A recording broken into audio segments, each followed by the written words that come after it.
To start, we have no sound system. So I would encourage those of you, sitting back further to come closer so you'll be able to hear. It's up to you, but we got no sound. We'll try to belt it out as loud as we can, but we're just going to have to make do for now. So I guess we can start. It's just about 6:30. My name is Len Welsh. I'm the president of the KPPCSD board. We're here tonight for the first finance committee meeting of 2015. And those of you who have attended these before may have noticed that there's a rather large crowd sitting around the table tonight. And I swear this is not a Franklin Delano Roosevelt strategy.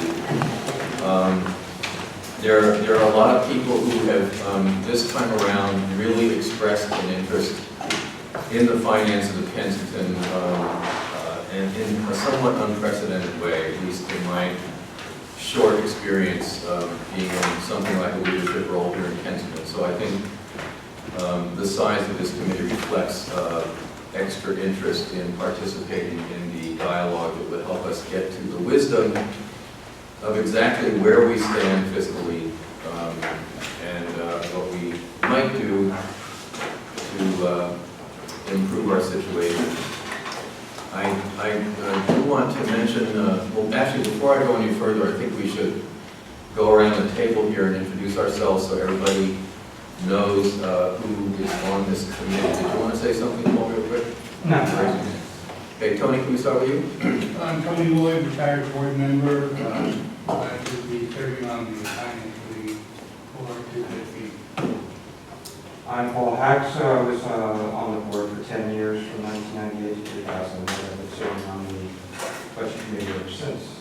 Former president of the board too, correct? Yes, several times. Derek Soering, assistant representative, full-time parent, my first time on the finance committee, looking forward to it. And I was Graham. This is also my first time on the committee, and I used to be in finance for the Federal Reserve. Could you spell your name? Speak up. What did you say your name is? My name is Bharat Graham. Bharat. My last name is Trbhan. Bharat Trent, is that correct? Thank you. And thank you for coming, really appreciate it. Yes, credentials like that, that's quite impressive. I'm Lynn Walter, I'm the district administrator. I'm Chuck Toombs, I'm a board member. Harvard General Manager, Chief Facility. I'm Carl Quigley. I've been on the finance committee for a couple of years. Tony appointed me a couple of years ago. Thank you. I don't know if I did the favorite, but you're welcome. Paul McNatt, assistant Kensington resident, full-time parent with a background in international project finance. I'm Jim Watt. I'm a consultant. This is my first time on this committee. I appreciate being nominated. Thank you. Paul Dorff, a long-time Kensington resident and new to the finance committee. Elena Carruthers, longtime Kensington resident and 8-year finance committee person. Gloria Morrison, a member of the finance committee. Since we don't have that many people in attendance, could I ask the audience to also identify yourselves, if you would like to? I'm Steve Summerall, Kensington resident. I'm Rob Furman. I'm a 6-year resident, and hopefully I'll be on for another 30 years. I'm Linda Staff, longtime president of Kensington. Dave Staff, long-time resident. Kathy Stein. I'm Emily Sue, I'm a Kensington resident and also full-time parent. Andrew Kurtz. Marina Deter. Mabry Benson.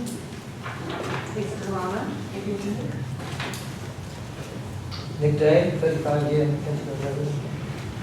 And I'm Larry Nagel, I'm president of the Kensington Fire Protection District Board. We were just introducing ourselves when you walked in. Would you care to introduce yourself? I'm Bill McNabb, haven't been here for a couple of years, and I'm here tonight. Well, welcome. welcome. And I see Dr. Schwartzberg just walked in. We're all identifying ourselves here, Lenny. We get everybody? All right, why don't we begin? So let me just sort of talk about what we're attempting to do here tonight and what we're not attempting to do. The point of this finance committee is that we have a number of folks who are not only interested in Kensington finances, but also, I think, have a wealth of qualifications to help us with the technical issues we confront as we deal with Kensington finances. So the purpose of this committee is to adduce as much information as we can. I'd love to see us come to consensus on some of the major fact issues that confront us. I don't know if that's possible. I see Linda Lipscomb just joined us, as well as Katie Bluff. And there have been a couple of proposals that have been put out. First of all, we had a meeting a couple months ago. Chief Harmon here gave his first shot at analyzing where we are at with the budget, and a big part of analyzing where we're at with the budget is determining what impact the proposed four-year police contract will have on the budget. Not only this year, but for the next several years the contract is in place. At that meeting, some interesting issues were raised, and that brought us back to the drawing board a little bit. And in the interim, there's been more information coming out from interested members of the community. Gail Feldman among them, Jim Lott among them. And so we have taken all of that in. Chief Harmon here has done the lion's share of the work analyzing that information along with Chuck Toombs and of course Debbie, our accountant, sitting to the chief's right. And so what we'd like to do tonight, we have a 4-item agenda here, 2 of which involve the chief here. First of all, we finally did get our audit. It's been a long time coming, it finally came in, it's quite late. So we wanted to bump item 4 up to number 1 place so we can go through the audit. Then we'll go to what is now listed as item 1. The chief will give his best analysis of where we're at budget-wise. And we may have made a slight mistake on items 2 and 3. I talked to Gail just a little earlier today, and she wasn't quite, Gail just walked in. Hi, Gail. She wasn't quite, she didn't quite understand that maybe we were thinking she was going to make a presentation. I said, we don't need a presentation, but we're much more interested in is once we put our information out there, getting your feedback on where you think we're wrong, where you think we're right, having a conversation to see if we can have some understanding about where we're at. So the point is to, adduce as much information as we can from this meeting. We'll spend most of our time discussing, the nuts and bolts of where we're at. I want to leave a little time in case people have concrete suggestions they would like to be taken to the board for its consideration. And that will be it. Now we have a big crowd here. I want to try to end this meeting in 2 hours, so we'll try to be a little bit disciplined about moving the conversation along. So with that, I'm going to ask the chief to begin. Oh, I'm sorry. That's right. We did the roll call. Any public comments before we begin? Sorry, I'm still getting the procedure down. Yes. Only a question, and I must apologize for missing so many meetings due to illness and being out of town. In the November Chief's report, General Manager's report, a number of items were listed as adjustments, possible adjustments to the budget. Were any formally adopted by the board, or are these well considered but not adopted? I don't believe we made any formal adoption. We've had some robust discussion. I think we can probably review all of that in the presentation today. Okay, thank you. Anything else from the public? Okay, how about board members? Well, you're Chuck and me. Chuck, do you have any comments? I'd like to welcome you all and hope that through this diverse group of people and opinions, we can come to some kind of a consensus and take something back to the board for consideration. This is an advisory committee. It doesn't set the policy. Ultimately, the board does. But hopefully, people of goodwill can come together and make some concrete changes and decisions. So I'm optimistic. Thank you. Thank you, Chuck. I am too. I'm actually very impressed with the caliber of people who are here, and also the homework that's been done over the last several years, several months. You know, there's a lot of times, you hear a lot of opinion, this opinion, that. There's been real head-scratching homework done over trying to make sense of the numbers, and that is very much appreciated. Staff comments? In that case, let's see, we have approval of the minutes from the prior meeting on the agenda here. Anybody want to make a motion regarding that? I move that we approve the minutes of November 20th, 2014. A second? I'll second that. All in favor? I have a comment on page 4. I'm quoted as complimenting the general manager on comment for the 6-year projection. I do remember that I got a comment about an forward, so there was more to my comment than that. I challenge at least some of the assumptions that the chief made on how to cover the additional expenses on the new police compound. I wouldn't care, except it doesn't reflect what I said in here.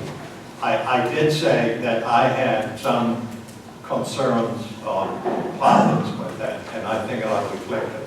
Not only I'm happy when someone cleans up my stuff on official documents, but in this case, it does not reflect what I said. Is there any simple sentence that you could?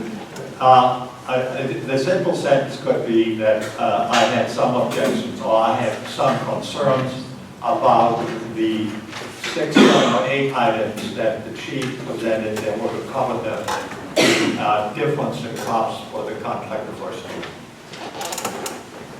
You got that, Lynn?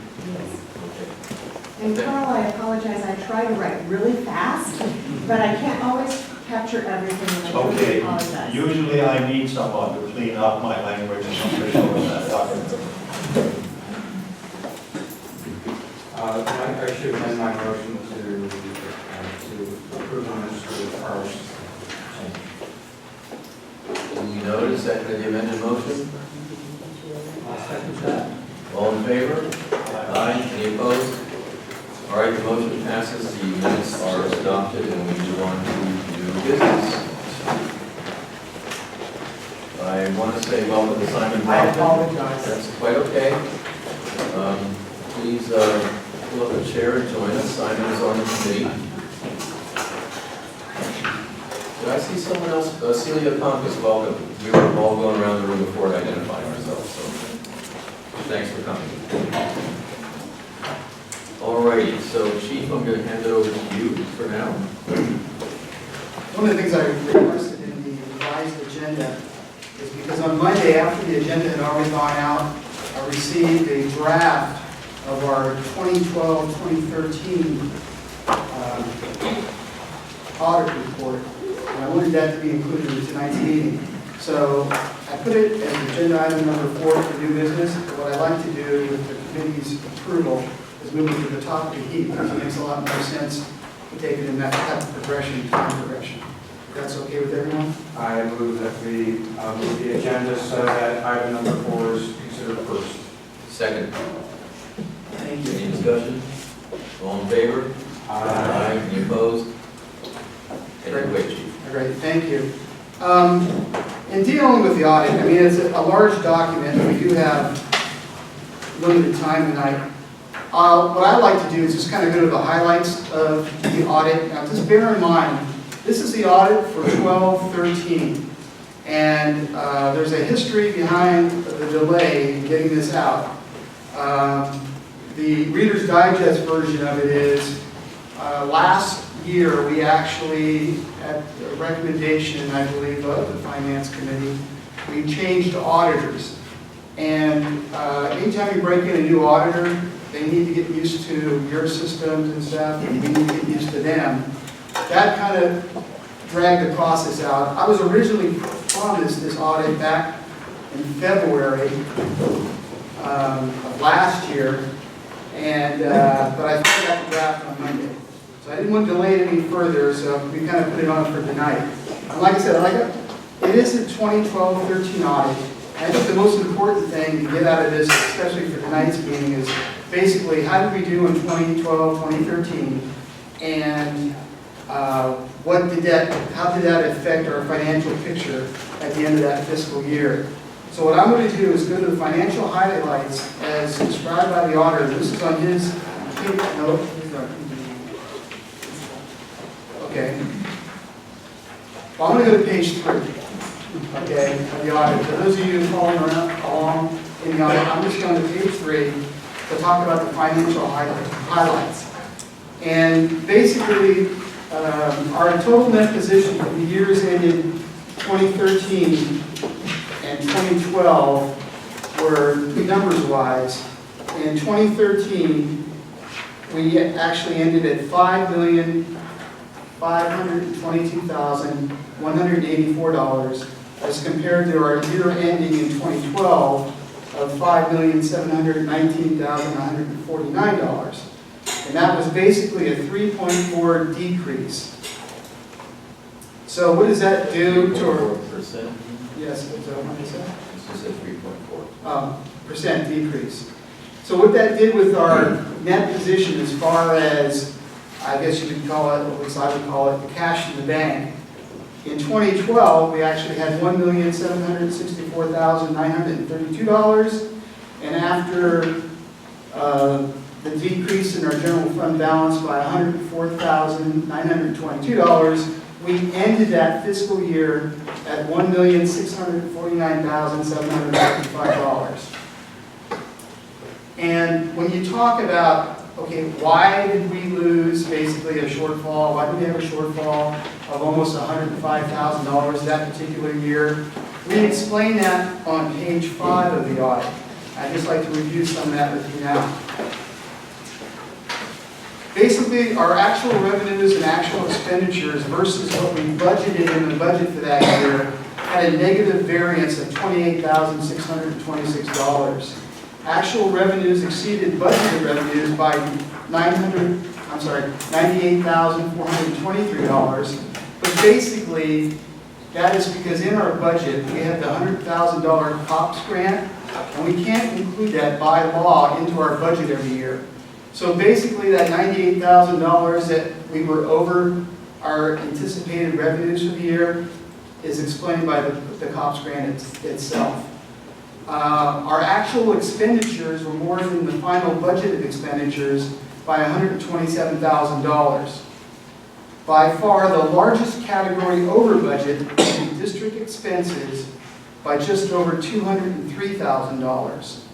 The two line items, legal expenses and waste recycle expenses, made up $157,000 of that $203,000 overrun.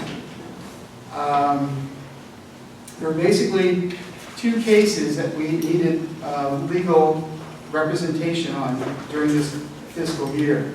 The first one was in April of 2012 when our solid waste provider, Bayview, filed an arbitration demand in a rate dispute with the district over their request to increase garbage rates.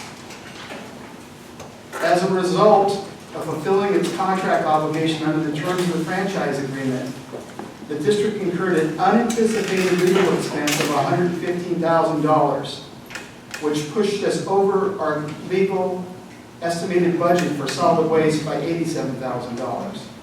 In October of 2012, a writ of mandate was filed in Superior Court by a group of citizens and 2 former directors of our board, seeking to set aside the board's vote of July 12, 2012 to increase General Manager, Chief of Police Greg Harmon's salary and pay him a one-time bonus in violation the allegation was in violation of our board's policy manual.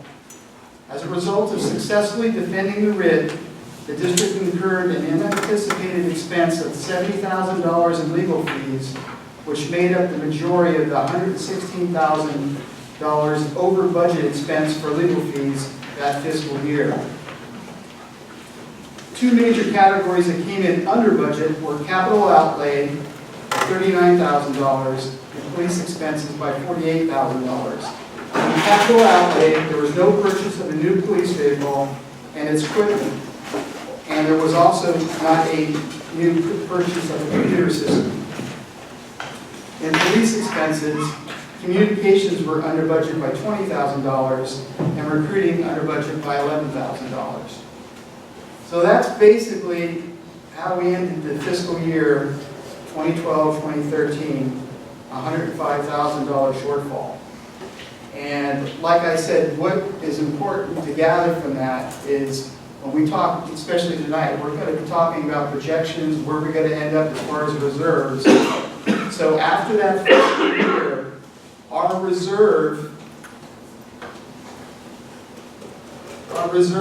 were recorded as $1,649,755. Now bear in mind, this was at the end of June 30th, 2013. We've since had an entire fiscal year that we've cycled through, and we are still, after this audit is approved and finalized, we'll move in and start the last year's fiscal audit. But how we get to, when we start talking about the projections of where our reserves are tonight, at the end of 2012-2013 fiscal year, that was where we stood. Okay? And having said that, I'd kind of like to open up to any particular questions you may have at this time from the committee.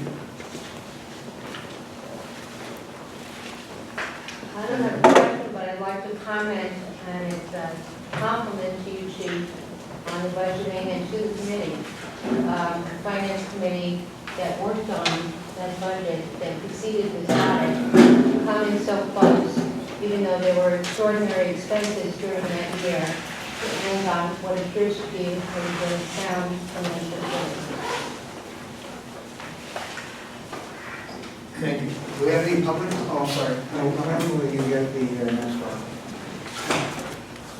That is a good question. The way this process is going to work, the idea is if this committee has any recommendations of changes in this draft, you make them tonight, you get them back to the auditor, and then hopefully at our February meeting, the auditor himself will present this audit to the community and our board.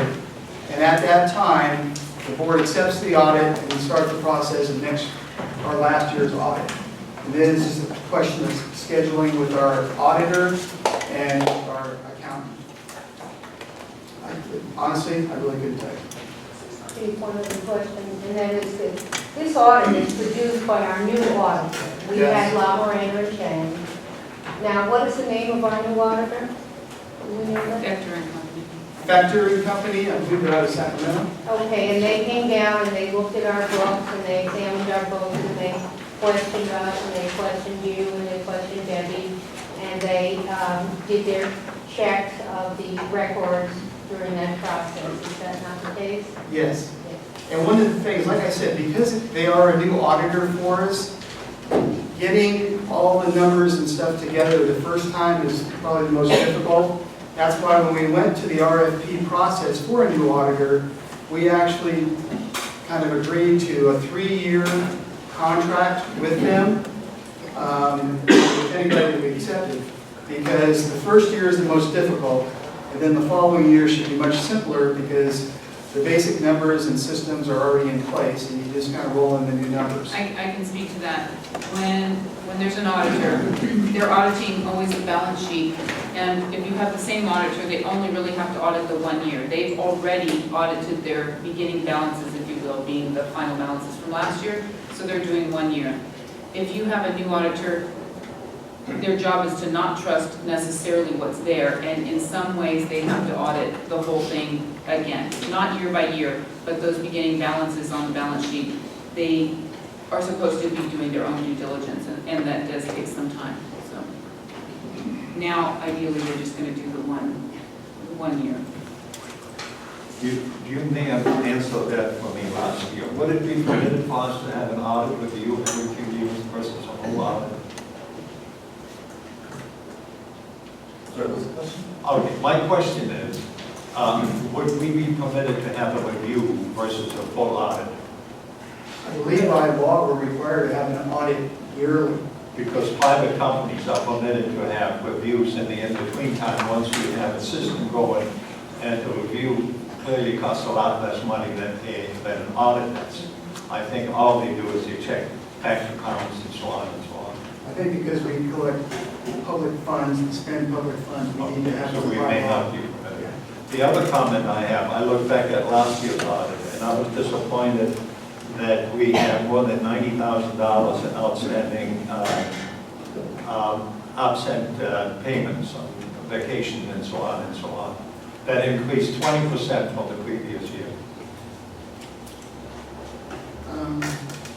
Compensated absences, there is a limit on how much time the officers can book, but if they are within that limit, they're allowed to. They don't Not have under to. the new contract. Well, actually, under the new, 2 years. let me explain a little something there too. Currently, they're compensating under their current contract, they're only allowed to acquire 100 hours each, total 100 hours of what we call compensated time off, okay? So for the 9 officers, that's 900 hours there. Now, in the old contract, there was some wording as to how much vacation time they could acquire and during the contract years. There was interpretation, whether or not I interpreted it correctly or not, that's subject to the way the contract was written. However, in the new contract, the board and the KPOA have agreed to limit vacation time to once 200 hours is accrued, then it cannot accrue any additional time. So it's kind of like use it or lose it. Now, there was a big discussion between myself and the board at the time, because historically I showed them 10 years of historical data that clearly showed that vacation time on the books for our officers was about 1,300 hours. Now, under this new contract, that kind of jumps up, so now I think you're going to see actually an increase in this fund, because there's going to be an incentive on their part to get up to the maximum and then maintain that maximum. So I think we might go from 1,300 to 1,900 because of the way the contract's written. However, the board insisted upon putting a limit on it. So as we move forward, I guess we're going to see the great experiment if that's going to happen or not. But you have $10,000 per person present, and you have to assume that a new hire comes in. So that gives you an idea of how much there is. So you have more than $90,000 presently in the books for basically 9 people. May I add something? For those of you who don't know, I process payroll. And part of what the officers do when somebody's sick, they come in, they sometimes have to go overtime to cover somebody who's sick, somebody who's on vacation, somebody who's at court. And they either can ask to be paid at the current payroll period for any overtime they worked, or they can put those hours into the bank, so to speak, and those hours then are reflected in those compensated absences. So you sort of can pick one, either it shows up as a payroll item in the current pay period, or it can be reflected as compensated absences that appear on the balance sheet in the audit. I have 2 concerns, one of which is vacation hours are earned at a certain hourly rate. And ultimately, when they are paid at the end of the officer's career, they are paid at a different rate. And the second thing is, I'm concerned that we permit to accrue comp time so much that people don't have to use their vacation time. I mean, I'll just speak to the accounting part of it. This line compensated absence is not just vacation, it is the overtime that Lynn was describing. And that has been a choice that the officers are allowed to make, to be paid out in cash or to bank it in case they want to take it later. When it comes to later, they can actually take time or take money. The money is a couple times a year, it's not always, but regardless, every time we accrue it, whether it is, every time they earn it, it shows up as an expense. So it's either going to be here where it's a liability, but the expense will still show during that period it was earned, or they got cashed out for it and it shows in that period. So on our income statement, every overtime hour is shown in the period it's earned. You are right that if they carry it to, they get a promotion, their rate goes way up. But I mean, that's a benefit of, most police forces, I think. Very common mistake. Yeah. Yes. Yes, Chief, you indicated that this audit showed that you were 105,000 short. Would that mean when we're talking about this 5-year projection that the numbers that are being shown for the start year should be reduced by 105,000 on the amount reserved? No, because what we use when we did our projections, the figure in there is what's in the bank right now. Okay, so we move on. Yes, sir. Who wrote these comments? Who actually wrote these comments? We did. Right, so, I see. So you mentioned the fact about successfully defending the writ. What about the other lawsuit? Is that successful or did you lose? I mean, what other lawsuit? Chief, you had two legal, Arbitration. That lawsuit was a draw assignment. There was an arbitration that led to a preliminary decision.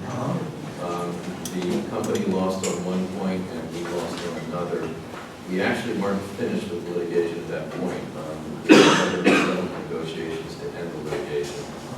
I would say actually that all sides came out for the better. It's too bad we spent the money, but we came to an agreement, and that was the end of the warfare. Linda? I'd like to make a I comment. haven't finished my question. Oh, I'm sorry. I'm sorry. So just to be clear on this, what was the cost of the lawsuit versus what the cost would have been if we had just gone with the rate increase?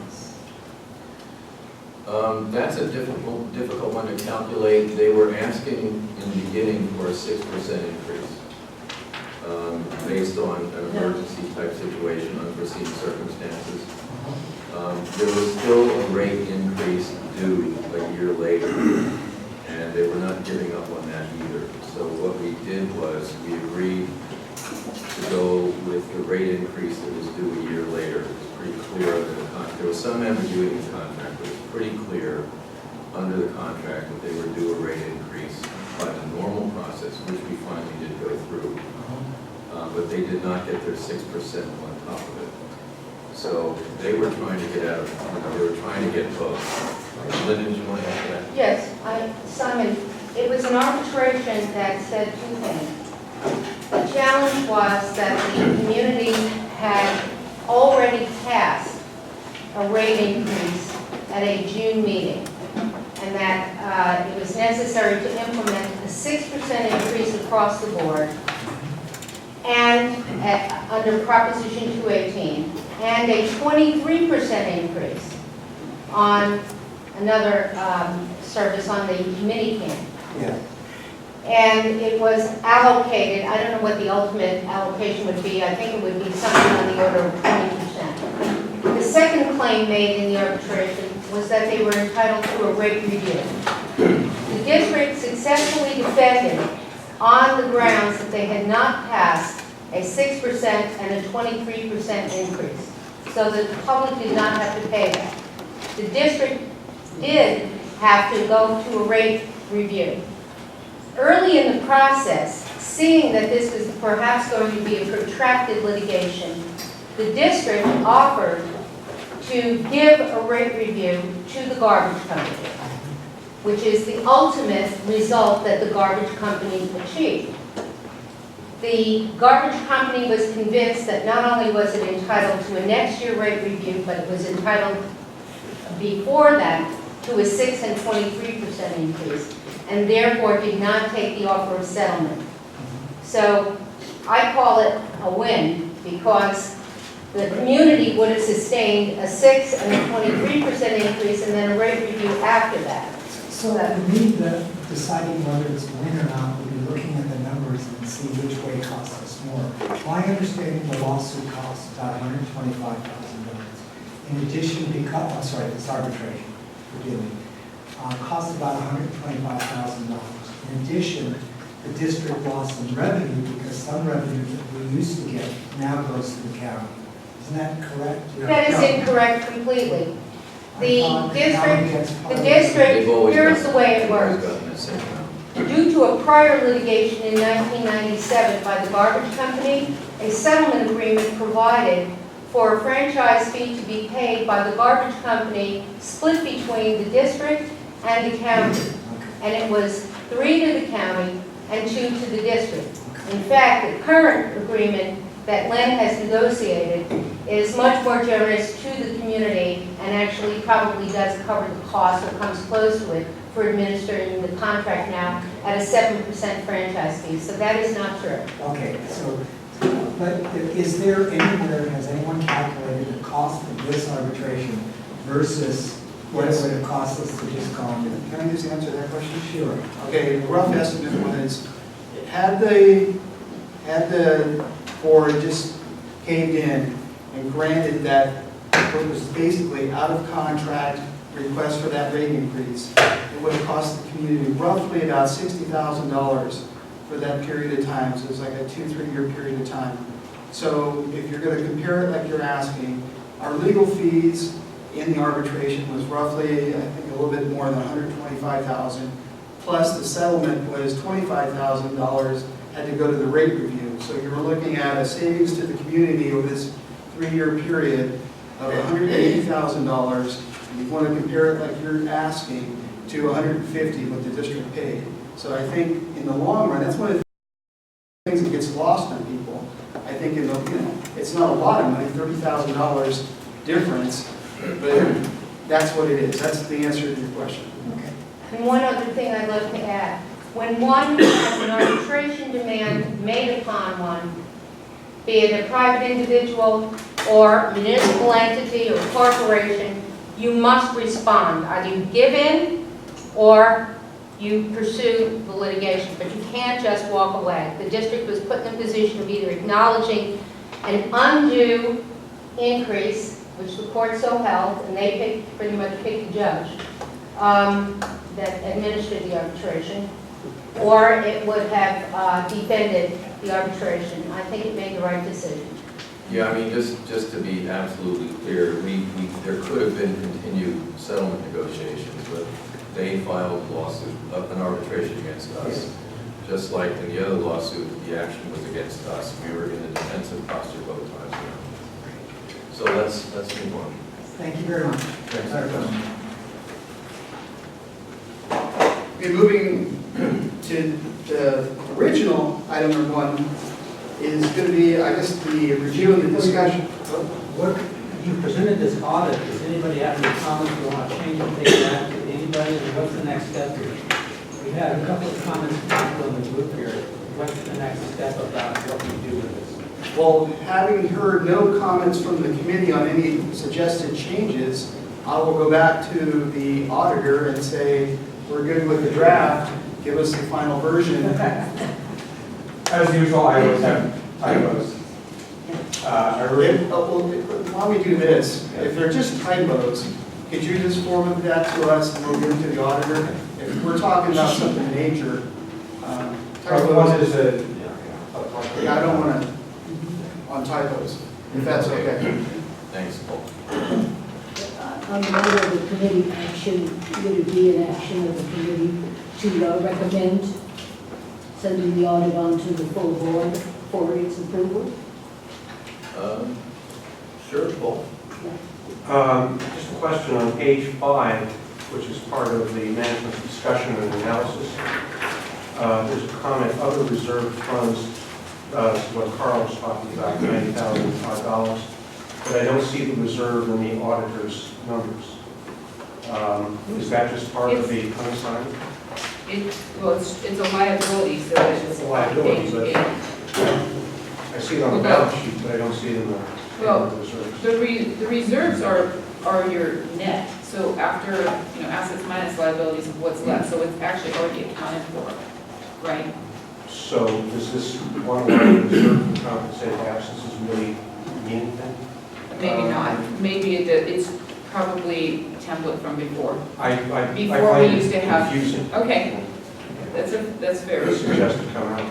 It shows up as a liability on page 8. Right. Right. And so it's there, it shows up there as compensated absence. Clearly, it's a balance sheet item. Right. I just don't see that it's a reserve, and if it is a reserve, it has to be assigned. The term is probably from prior to when we had changed the format to this, to where we're counting the different categories of the net position.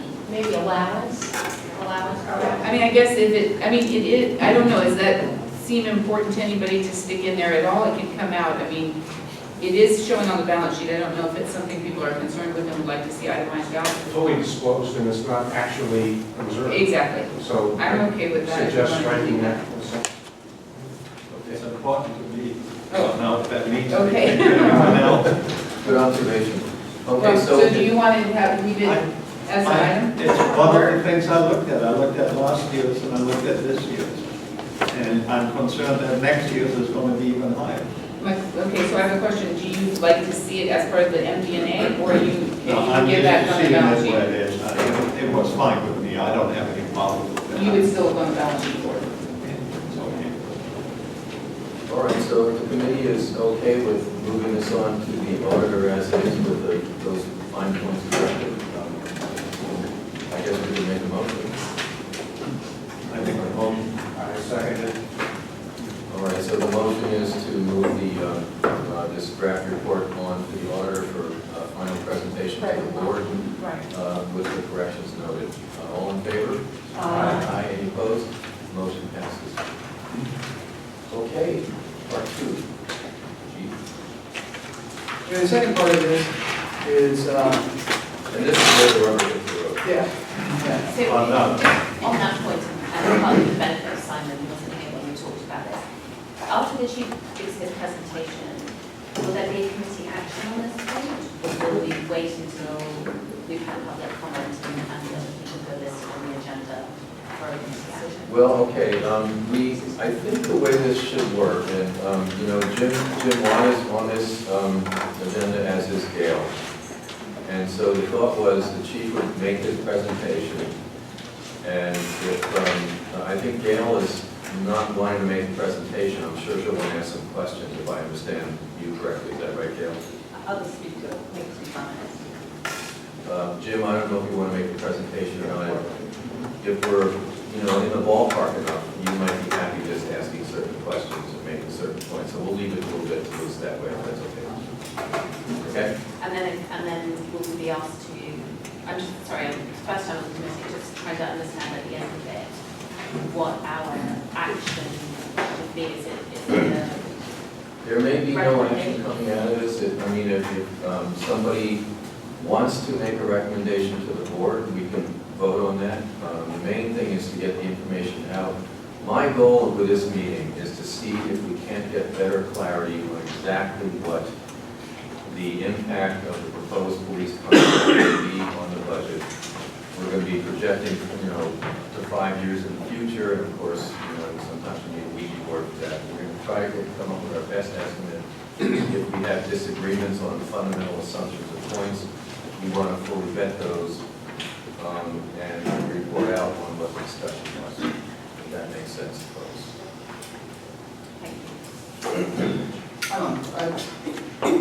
I think one of the things that, I don't even know how to start this. One of the things that happened, okay, so the board of directors has been in negotiations with the Police Officers Association quite some time now on this new contract. Both sides went into negotiations, looking, I think both sides went in there looking for an agreement that they both can walk away from, feel good about. And I think that's where they're at. And just so everyone knows, I think in principle, back in August, I think both sides, the negotiating was basically over. And I think both sides, basically in principle, agreed to the contract that was finally presented to the board and the community at the November meeting, I believe. And as a result of that, and there was a lot of community discussion about what's this going to cost. And one of the things that happened back in November, the board came to me and said, because of all the community discussion, there's talk out there that we're going broke. There's going to be no funds available to run the district in 5 years. Just give us an idea in a 6-year projection where we'll be. So what I did for the November Finance Committee meeting is Debbie and I sat down, and what we did is a rough and dirty 6-year projection of where we anticipated our reserves going to be. Now, what do you mean, Chief? Rough and dirty. What I meant is we actually just took the officers' proposed salary increases, as well at the time what we believed to be the cost associated with paying for the pension benefits. Just from the side, for people that don't know, this is none of our doing. However, we, like most other public agencies, are members of CalPERS, and that's who pays for the pension benefits. For every dollar of salary, currently, 38 cents has to be paid toward the pension, okay? There's no getting around that. Now, so what we did back in November is we came up, we took the salary increases, what we thought were accurate figures for the CalPERS calculation, and a little bit known to me at the time, CalPERS changed the way they calculated that whole thing in mid-October. But anyway, in the November meeting, we came back to the Finance Committee and we presented the 6-year projection. Now, on that 6-year projection, I projected 2 things I thought were pretty important. The first one was, after getting into our fiscal year, 5 months, we made some changes in the way we were staffing the department. We actually assigned Sergeant Huey to a task force, a computer crime task force, that was offering to pay his salary, half of his salary, while he was assigned there. So basically what we were doing at the time, because for those of you who don't know, in our budget, we were estimating, if not taking into account the COPS money, a $268,000 shortfall for this fiscal year, okay? Then if you count the COPS money, we're looking at a $168,000 shortfall this fiscal year. So by assigning Sergeant Huey to this task force, we anticipated we were going to save about $36,000 in salary. Now there were several other items that I presented at that meeting that actually reduced that shortfall from $168,000 basically down to we broke even, okay? That was what I considered the major portion of that presentation. The second part of it was, okay, so where are we going to be as far as our reserves in 6 years? And I presented a round-off number of $900,000 at the end of the 6 years, okay? Now, when I say we did a rough and dirty projection, what we were doing was just taking, like, salary costs. We knew what those were going in. However, you know, at the time, when I prepared our first set of figures, we used the officer's contract proposal, which was basically, for those of you who don't know, the first year they were to get a 3.75% increase in salary and pay 3% of that, or 3% of their salary, back into the retirement fund. The second year, the same. They were to get a 3.75% increase in salary, and they were to pay 3%, which is now 6%, back into the cost of their pension fund. 3% more, in other words. 3% more. The third year of the contract was a 4.25% increase in salary. However, they were going to pay an additional 3% back into the cost of their pension benefits. So in the first 3 years of the contract, one of the things that the district was able to negotiate and eliminate was the 9% officer portion of the pension expense, what do you want to call it, that the officers were, we call it the officers portion, but under contract with the district since the mid-80s, the district has picked that portion, that 9% up. So under the proposed contract, the officers were now, after year 3, we're going to pay their own 9%. Okay? Year 4, it was negotiated, proposed. 4.25% was the proposed increase. And again, the officers would pay 3% of their salary into their PERS contribution. Okay, so at the end of the 4-year period, they were getting a 16% accumulated salary increase, but we're going to be paying 12% of their salary into their PERS contribution. Now that's what was negotiated.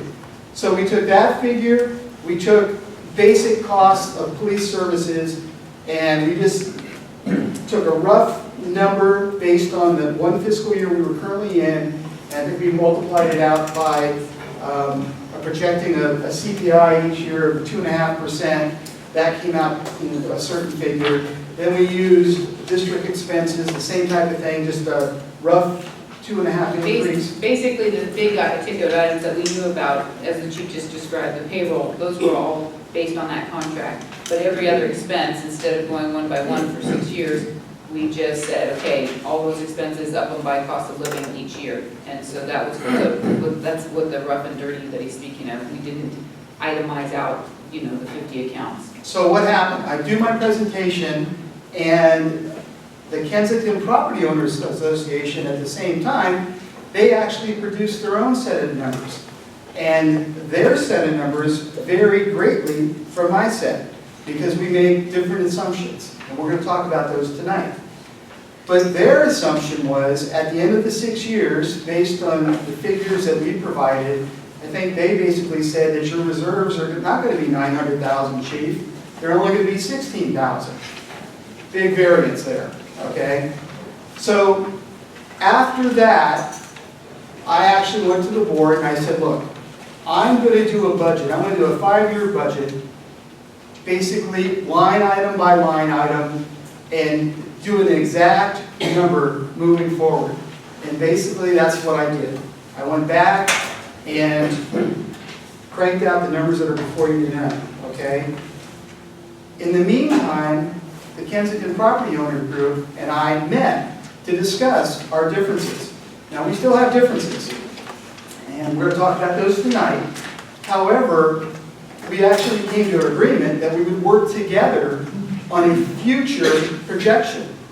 Now, I don't know what happened, but that never occurred, okay? So, in January, the Property Owners Association presented a revised 6-year projection in which I think their new total now is at the end of the 6 years, you would estimated we were coming to about, what, 384,000 or something. You can talk about that later. But in the meantime, I actually cranked out my own projection based on a line item type of method of calculating, okay? So that's what I'm going to present to you now. Any questions so far? All right. Is this a document that we can look at? Where is Greg, she's asking for a document. We can Is look it a at. document that It's in your packet. my packet? You have an agenda packet? Okay, I guess it, no. Budget. You're going to look for page 6 will be the start of it. In the revised packet, it's actually the Yeah. first one. Oh, I- Or if you need one. Oh, this one. Is it this one? It should look like this. It was sent out on Friday, January 23rd at 4:50, and I have an extra one of mine. I'll make One- that, Yeah. then please. Oh, Oh, thank you very much. I may have one, I'm sorry. Oh, I read it without the, thank you very much.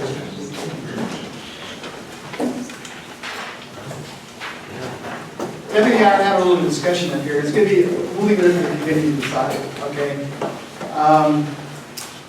I can go through my projections line by line, and we can just go through them and whatever discussion there will be.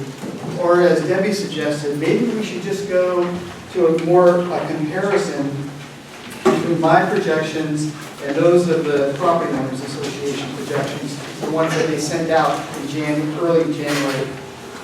I think this, I think there's about 50 accounts, and having looked at it line by line recently, it's pretty tedious, and I think that if we could hit kind of, we've done the math on where the differences are, and if we can address those differences, then those are open to discussion, because a lot of them are, some are going to be just calculation issues or changes with history, but some of them are just really idealistically different, whether you should include it or not. And I think that's a worthwhile discussion.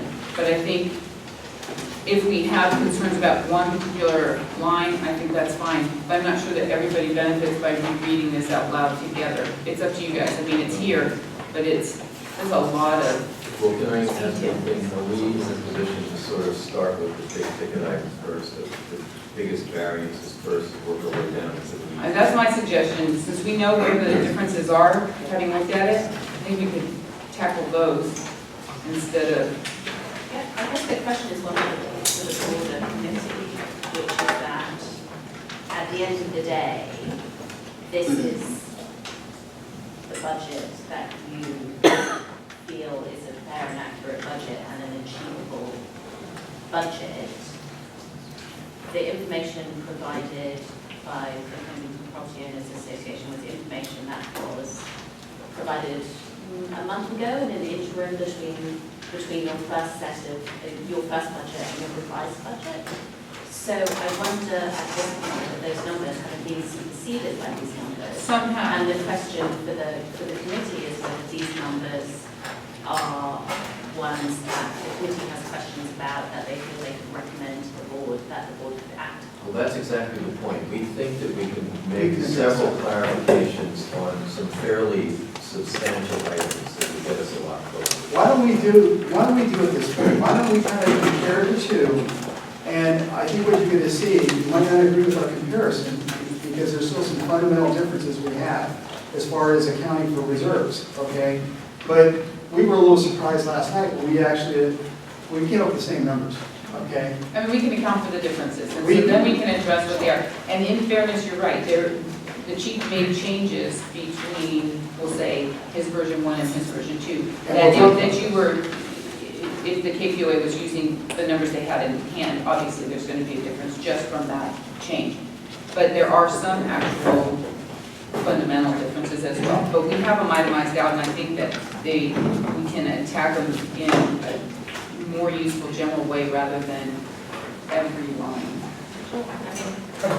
It can always go to the line if everybody needs it. Approximately, what's the percent of variance between KPOA, our recommendation, and our recommendation? Because, I went through this line by line. I didn't see a huge variance. And the KPOA also said that they were recommending that if we adopt an MOU budget in the next few days, one of the things they were recommending is that we revisit it if it will determine that there were glaring variances from that, and they adjusted it. And so I think that's a reasonable approach to this whole thing.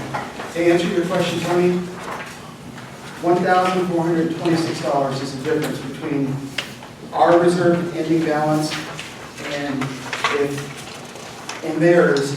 If we factor back the things that, one, they didn't have the information that I had used at the time, and two, when we talk about whether or not franchise fees should be included in reserves or not. Okay, I would say, I wouldn't phrase it like that. We accounted for the differences within $1,400, but the differences can be substantial based on difference of opinion.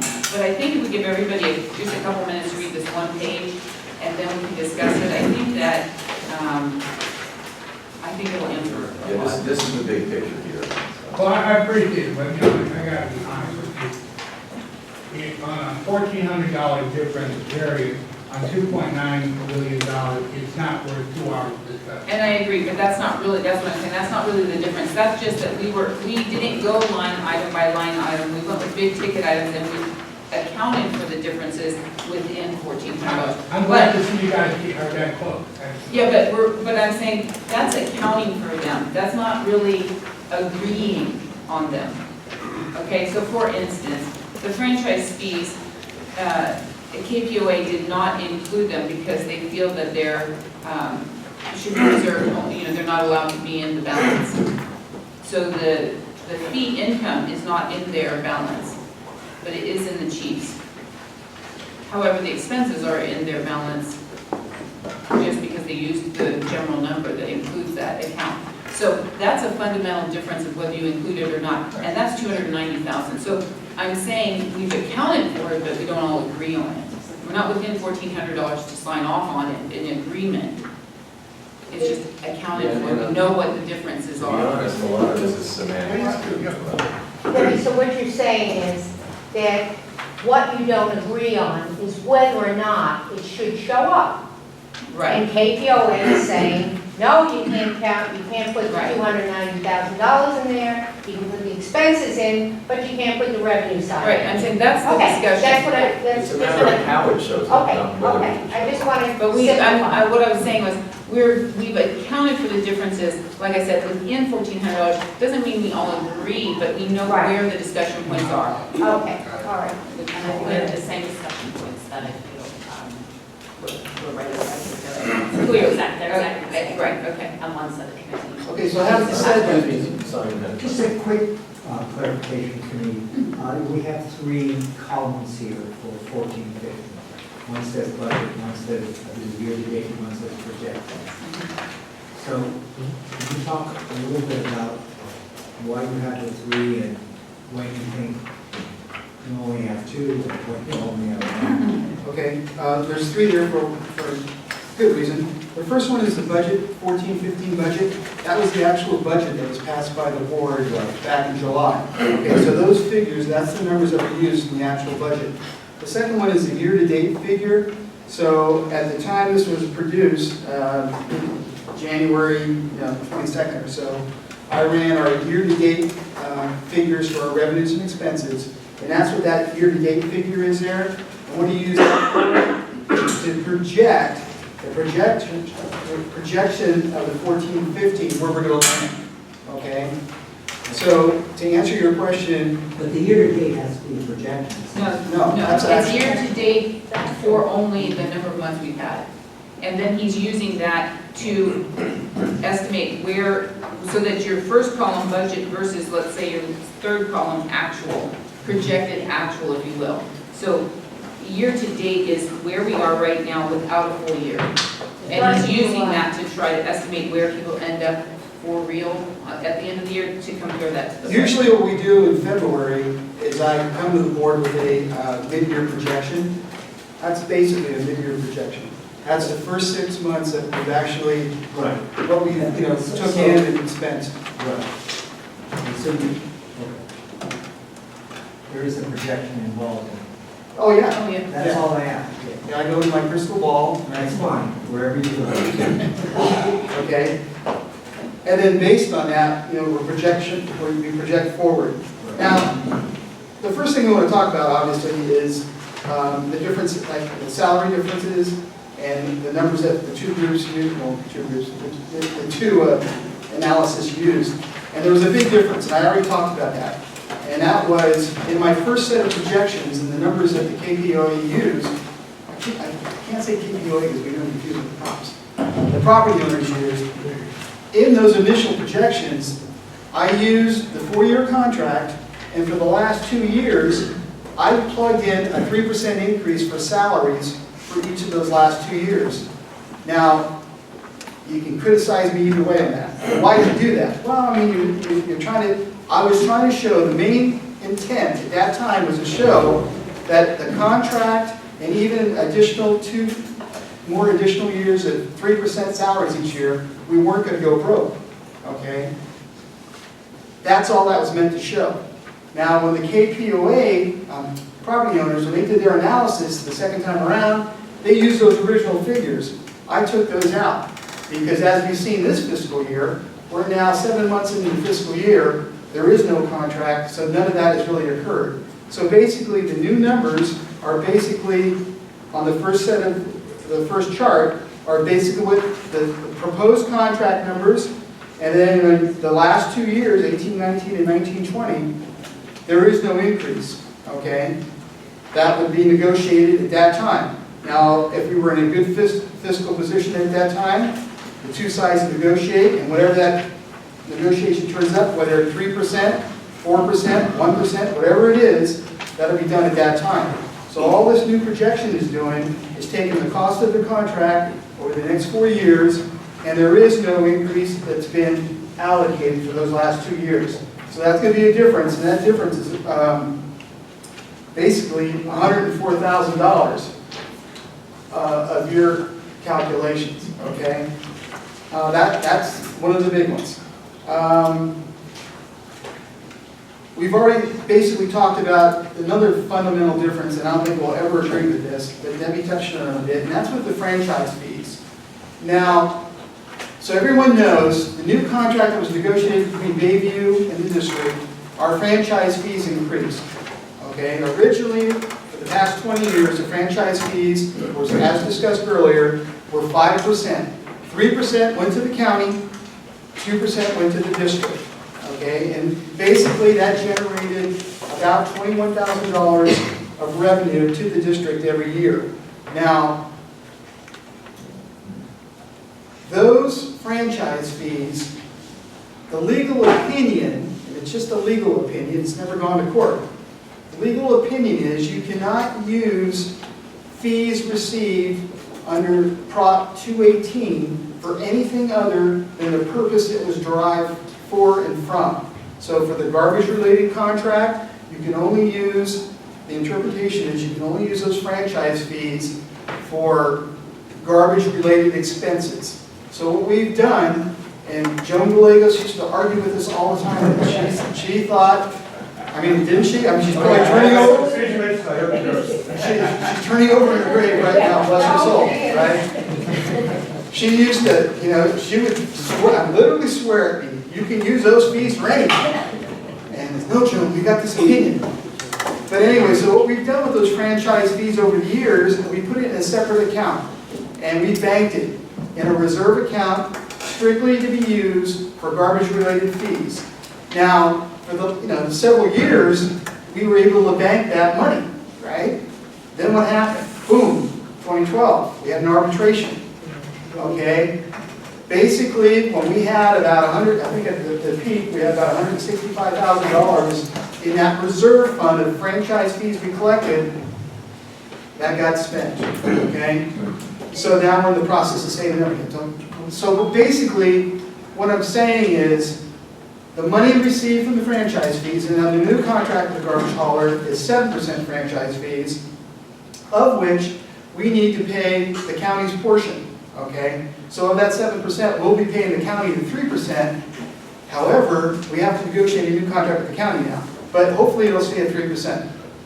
The remaining 4%, if we're able to keep it, stays with us. So it basically doubled our franchise fees. So now we know that we're going from basically, $21,000 collected in franchise fees to $42,000, basically. However, it's basically 50 plus because as the garbage rates go up, it's a percentage of those rates, okay?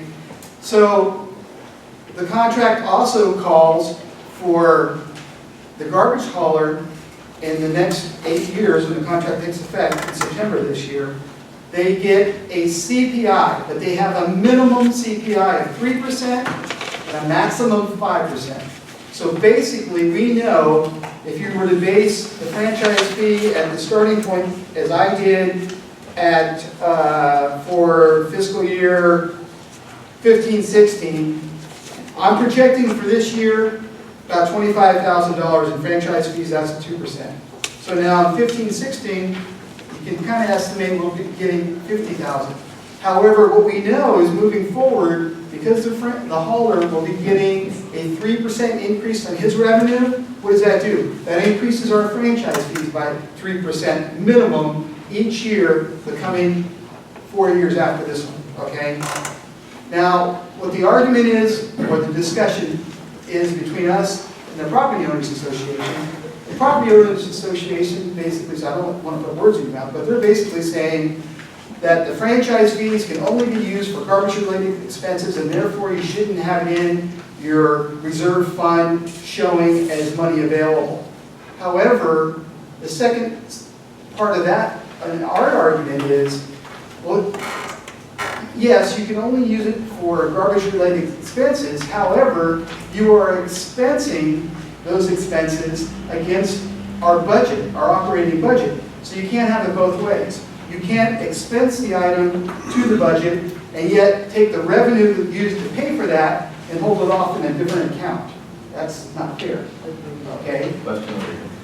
Chief, just because I have been part of that conversation, which expenses were they expensing? Or did we say like what line items would be covered with that? Yeah. 890. 890 is the expense item and the revenue item is 448. Okay, so in the future, we can always expense everything on 890. Right, as it related to garbage. So, you know, basically, like, remember how I said we were able to save about $160,000? Because there was very little expense in that account in the previous years, okay? For some, you know, legal stuff, we had to pay for the public cans the last couple of years. It's about, you know, $3,000. And then the new contract, what Bayview agreed to do is they would no longer charge us for that expense of picking up, collecting the public cans. Okay, so we save, you know, $3,000 there. So basically, as we start to collect that new franchise fee, what we're basically collecting for is, hopefully it doesn't happen, but if there's other future, some type of litigation involving the maintenance of the contract, that money will be used to pay that. And at the end of the 8-year period, we'll be looking at the same thing we're looking at as we just went through. Are we going RFP, or we're going to negotiate again with Bayview? So the money will be there available to use. What happened to us last time was when we expensed that $165, in fact it was more than that, when we expensed that money out, we actually had to go to our general fund to pay off some of those expenses, and therefore there was nothing left in that account. Did I answer your question? Right, well, when I look at 890, except for the first year, I'm looking at numbers like 1,000 per year, so really that has not been materially short at all in terms of this 290, big number like 290,000. You take 5 or 6 years of 1,000 each, that doesn't change it. It's a point, but substantially it's not. Right. I think this is perhaps just an issue of adding a little bit more detail to make. I don't think anybody argues that the franchise fees are not part of the general monies that are held by the community, by the board. It's just when you come to the reserves, we have a reserve line that is just effectively, it's one number. Whereas when we have, and some of those, it's not just the franchise fee. My understanding is that there are a few other ones that we've committed. Yeah, same page where in our audit, in our balance sheet, we break out the reserves. If everybody could look at page 29 of the current audit that we just looked at, this is the required format now with the GASB 54. And it's great to know because you end up with whatever your totals are for your net position, meaning your equity, if you will. And then from there, we allocate them based on how restricted they are. So there are definitions included, I think, the page before or after, maybe the page after, that explain each of the categories. So we have a non-spendable, a committed, restricted, and assigned, and what's left is unassigned. And that's where we're having this discussion. What free money do we have? But there are levels of restriction. And all except for really the top ones, they are different levels of, they're all subject to change. They've been voted on either, they're not legal cut in stone limitations. They have been decided by past boards, and then they could be decided differently. So we have money earmarked or restricted based on how much that has mattered. So there is a definition, like I said, that says what kind of formal action has to be taken to restricted or to unrestricted. But currently we call that a restricted. I actually see a problem. This restricted should be more restricted. I didn't tell the auditor, but I'm sorry. It should be above committed. It should go non-spendable, restricted, committed, assigned, unassigned. So restricted is more restricted than committed. okay? So as it stands right now, with this community, we have it restricted. And that, at that year, ending in June 2013, was what was left of the money, all the income over time versus all the expenses that had gone out. We had a $22,000 balance. That has been eaten up. I keep all these restrictions, all these monies.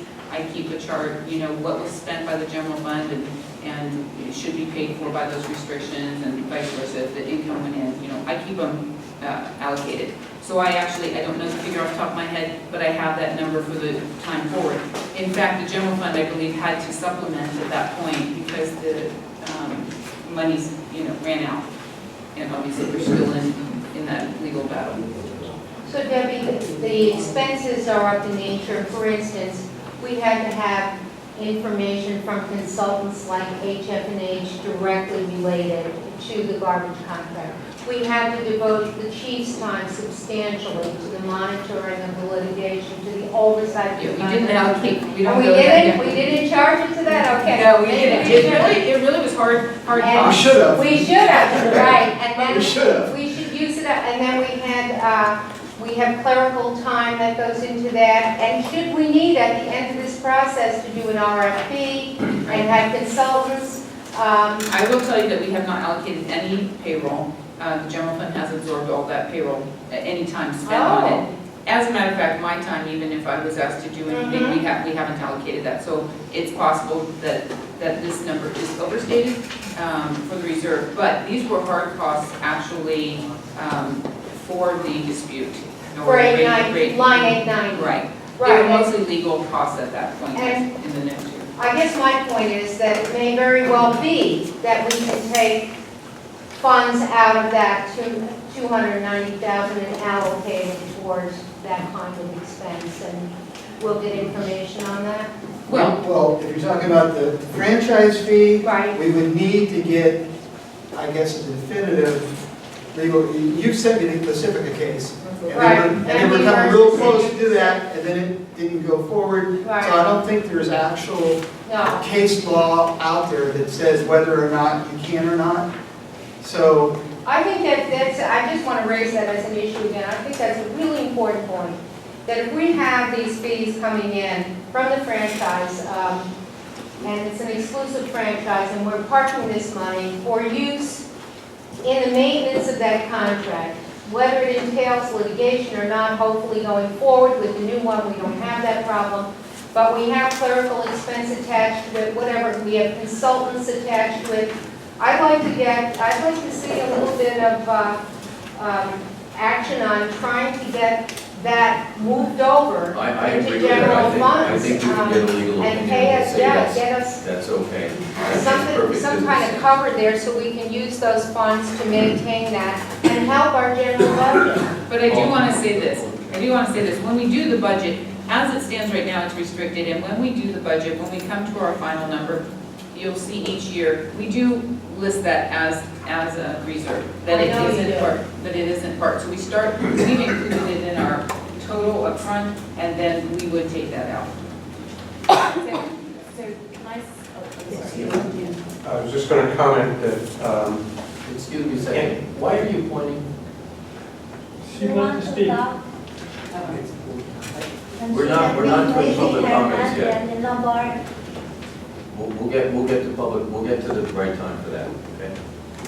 to the point that Linda was just making, when I did my line-by-line comparison of the chief's numbers and the January KPOA numbers, I anticipated that the franchise fee discussion was going to come up, and came across at least one district court of appeal case that seems quite clearly to say that you can charge attributable administrative expenses.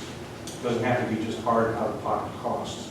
So getting an opinion on how you would go about that and how much can be charged and what documentation is appropriate to require would seem to be a good investment of some legal fees. Well, I don't disagree with that, okay? I think the real conversation was, we've never done it in the past, because it wasn't until we got into this when, people used to ask me, how much of your time is spent on the garbage contract when I first got hired? It was very little. There was nothing going on. And then once we got into the arbitration and then the negotiation of the new contract, it was almost all my time was being devoted to that. So I think, I don't know how far back we can go, but I think we may have missed the boat there, actually charging more to it. That's not, what we're talking about is actually using some of that money for general fund type expenses. And that's what we're kind of looking for, that type of clarification from the courts. Some of it, yes. Some of it. Right, can we move on? Well, can I suggest, I don't know whether you would, but while this remains an open issue and one on which I think we'd all like to see resolved, could we not suggest, because I think it would be helpful for the board and for the community and for members of the finance committee, to have the reserves in the projections broken up similar to the reserves that we have in the audit, so that those categories, just so that when we talk about these things, which I feel you have at your fingertips, but other people don't understand the varying levels of restriction, that those are listed out. I think that would, I think that would be helpful. That would be very helpful. I guess she's saying for the one, you're talking about for the 6-year projection? You would Yes, like to see the same? I think that when the board is talking about the 6-year projection, that it would be helpful for them to understand that the ending, how that line of ending cash reserves is allocated in terms of the cash flows that we have. What the restrictions are on your expenditure. Yeah, and for example, I think it was not clear that 890 links in with the franchise fee. Right. For clarity in terms of presentation. That's fine. I don't have any problem with trying to add that. To some degree, that's 6 years out. We would have to, again, make assumptions. For instance, right now we have 300,000 for the park building. Okay, the park's a whole huge thing of its own. If we project that we're taking care of the park, then that would have been spent. If we're looking at the end of 6 years, we would have to make some assumptions. Have we used that money, right? So I'm fine with that, knowing that it's pretty far out there. But like franchise fees, that's easy because it's just going to be the revenue minus the expenses that we have to, that should be what's left. And capital projects, that would be similar. We would attempt to take out the costs or add money to it. So, I mean, I'm okay with that in theory. Just to try to get to what's unassigned is what you want to put. Yeah, I just think in terms of having a discussion in the way that we've broken down expenses, and income in detail, I think similarly giving people access to the level of detail in the reserves is really helpful. So, really quickly, the annual budget does have that information. Yeah. No, we do that in each year, but yeah. It's not a mystery to put it in here. I don't see what this long debate's all about. It's easy enough to do. The reality is, though, we've always put it in the annual budget, which is also flashed through, much like this is going to be tonight. So we disclose it, it's out there. Right. Sure, it's out there, just given this is, I think it would be helpful to have it in the... We'll make it as crystal clear as we possibly can. I think actually your page, estimated available cash, in a sense, shows the transfer back and forth of funds for any year, garbage. any 1 year budget. But now it's zero because of all the legal fees. Right. But for many years, as you say, it was $200,000 or so. I believe, and we talked about it in the finance committee, that the board should set a policy. If there is a restricted fund, there should be a formal transfer procedure. Receiving cash into the fund, receiving expenditures into the fund, so that we know exactly where it is. And that's really, I think, whichever does at a certain level. Well, let me kind of address that, because what happened was Paul Axel and Linda Lipson actually asked me a question, I don't know, about a week ago. And I was a little surprised at the answer, and I started to think about this, and I'm doing research. We're going to take a little aside here, but we're talking about the idea of reserves and all that stuff and how we report it and stuff. And what you said, Gloria, is absolutely right, okay? And what I'm going to talk about now, the first thing that I was always told when I got here we have a mandated contingency of 10% of your budget that has to be set aside for, your reserves have to be set aside. So it's 10% of whatever your expenditures have to be set aside. And I was told it was by the state mandated that. Well, I was asked, both Linda and Paul asked me at kind of the same time, they go, what government code section or Gatsby section is that? And I said, well, I don't know, I'll find out. So I asked Debbie, and Debbie goes, I never heard of it. I asked our auditor, he said, I've never heard of it either. So I started researching. I went through the government code, went through several of those. I went through Gatsby, and for those of you that are accountants, God bless you, because I couldn't do that. But I could not find anywhere in the government code or in Gatsby that actually identified that special districts or any municipality had to set aside any amount to cover future contingencies. What it said was exactly what you said. It said basically any governmental agency can set aside money in reserves. However, to do so, you have to have a public hearing, right? You have to have a public hearing to have that discussion, and you have to basically announce what you're setting aside and what would it be used for.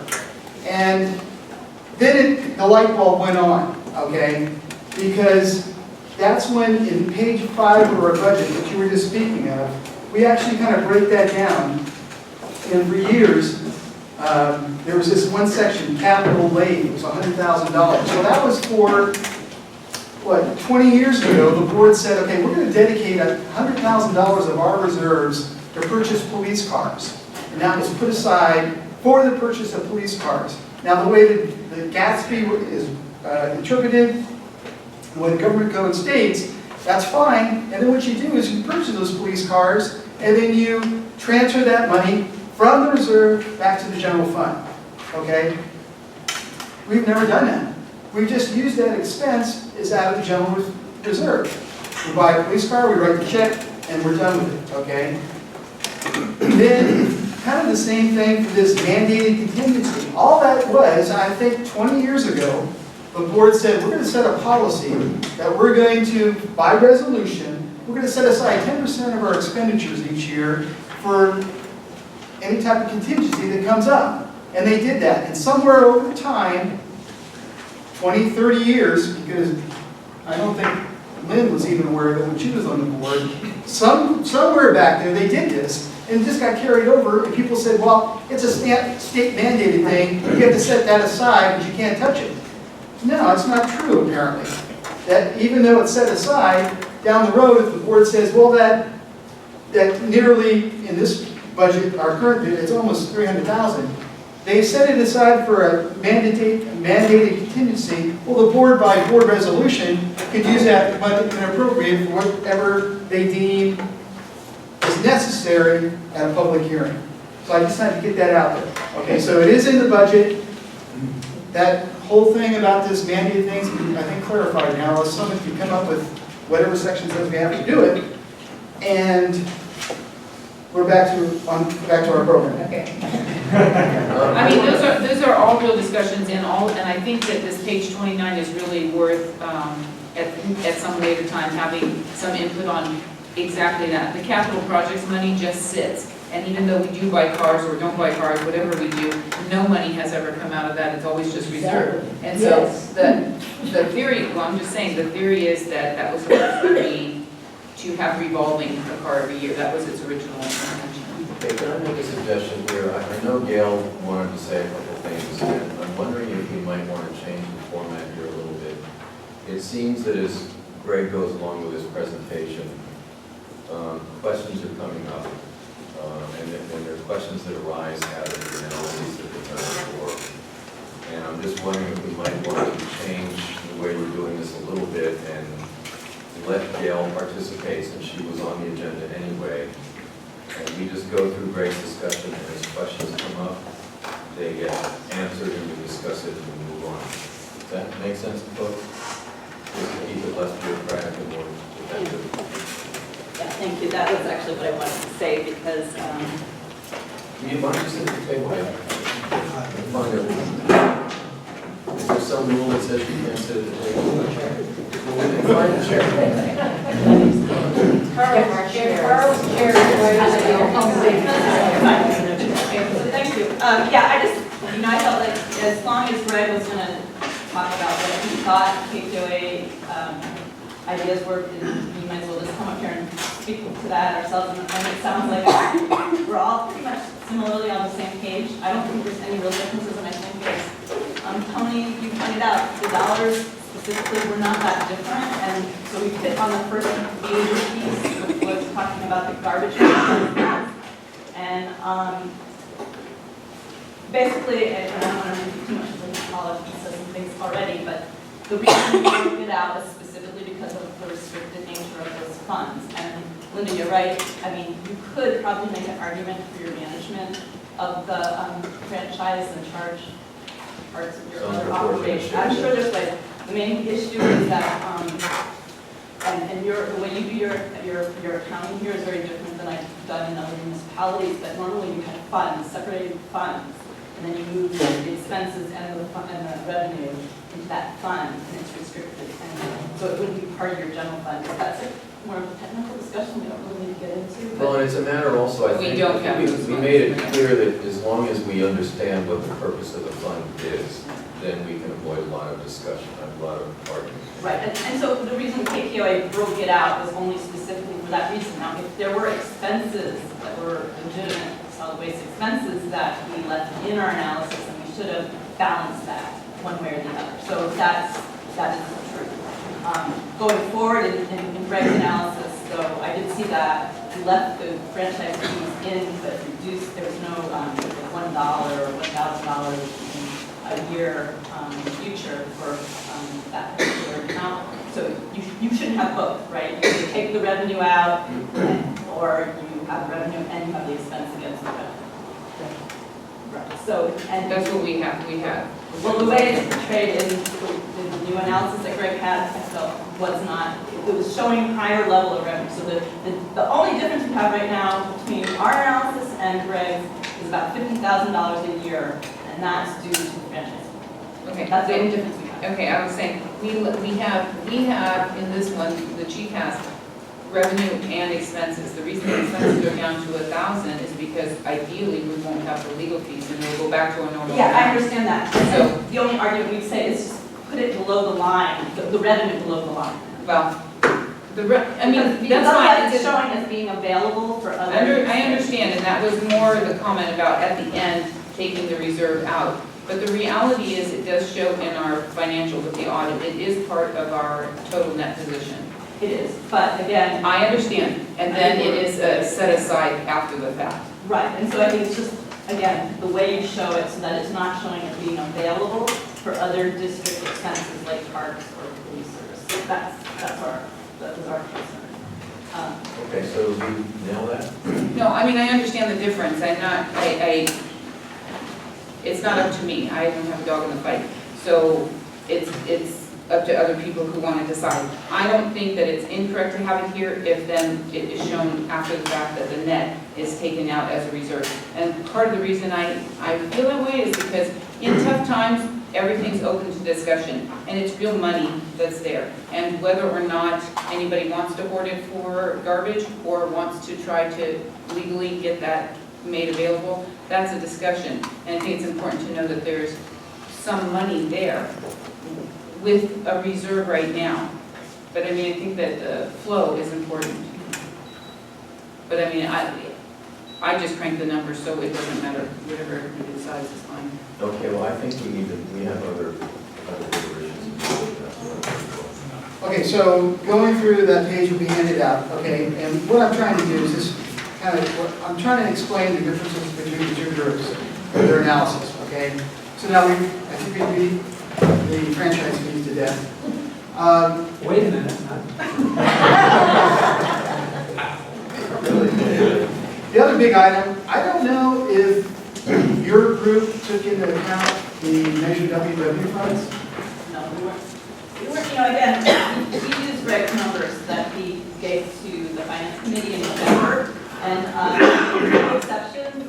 So the only, and he's already acknowledged those, which we all agreed to, which were that the property tax numbers changed and the CalPERS numbers changed. But other than that, I don't believe we changed any of the other numbers. So, and I don't believe that we had that information in the WW Okay, so when we went through your analysis, we couldn't find the 158,000.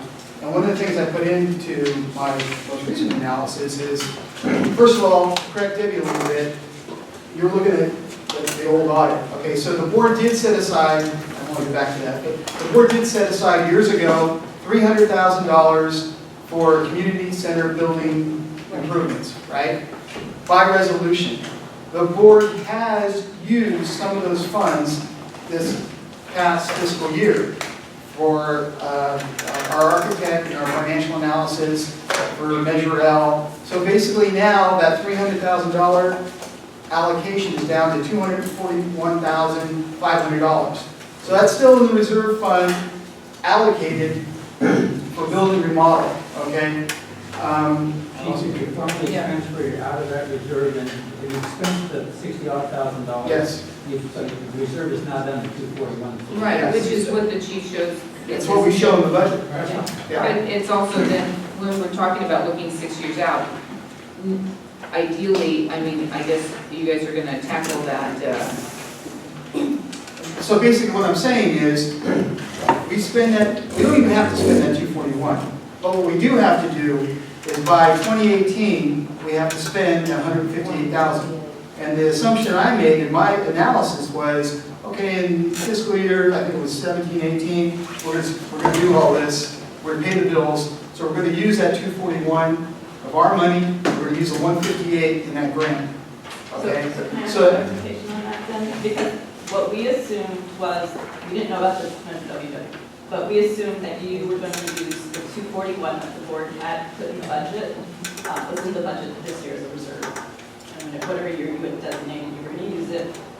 So we assumed, we brought in, we showed it as bringing in cash as well as showing it as an expense, the 241. But now the way I interpret what you put in your new revised numbers is that you're showing the, you're going to use 158 of the grant monies, the WW monies, but then only 83,000 of your reserve for a total project of 241. Is that what you're intending? No. Okay, so then there's an error then, because you have to, in order to, if the, whatever that was the total, then so it's like 460,000 for the whole project, you need to show the expense for the 158 as well. Because you're showing as revenue, but you're not showing the expense. So you gotta bring in the expense somewhere in your analysis. that is a question, are you expecting? Unless the whole project is- And the 158? Yes. Then she's right, then you would want to put the expense out, I don't know. Okay, so that would change my, Yeah. okay. Okay. But we didn't know about it, so we didn't include it, so it's kind of a wash. But- Yeah, I mean, we couldn't really spend one without the other. Well, that's what I. Well, I mean, I don't know, were you just gonna spend 241 and that was enough to cover the 158 with what you've already spent? Or you're gonna spend an extra? See, I understand that you have to spend money to get the 158. No, you don't. We don't have to spend a dime to get the But you 158. gotta spend the 158. We have to spend the 158. Well, that's what, okay. Question What do you mean is, that's what spend we the get dime, that's the for 158? No, my thing is you're gonna spend 60, right? Yeah. And you're gonna spend another 158. No, maybe I gotta clarify this. Okay. How much is the building gonna be altogether in your mind? Don't even go there. Okay. I understand completely, I just didn't understand. Yeah. Is the building, you only thought it was originally 300,000? I see what you're saying. I didn't expense the 158, I only expensed the 241. You're right. Yeah, you My just mistake. have to Yep, you have to. Got it. Unless it was only gonna cost you 300,000. Right. So the assumption is, I brought that money in revenue, Right. but I didn't expense it as I Well, should have. well, that's I not, only that's, expensed 241. right, that's what I'm saying, but if your building's gonna be 300,000, is that true? No. We don't know. Well, I'm saying, if the building was only gonna be what you originally budgeted, then you did it okay. If the building's gonna be another 158 over that, then you didn't. No. So basically, on my $1.6 million at the end of my presentation, I have an extra $150,000 in there. So now we're down. I'd just like to get clarification on what you said. You said that the board adopted a resolution to spend $300,000. No, I said the board adopted a resolution to set aside Okay, so $300,000. And that as of now, approximately $60,000 have been spent. Is that true, that it was only $60,000? Yeah. All those consultants going out, Consultant was 45, Yeah, but some of the. We got a lot of free service in that scenario. A lot of people I just want to donate make sure, because time.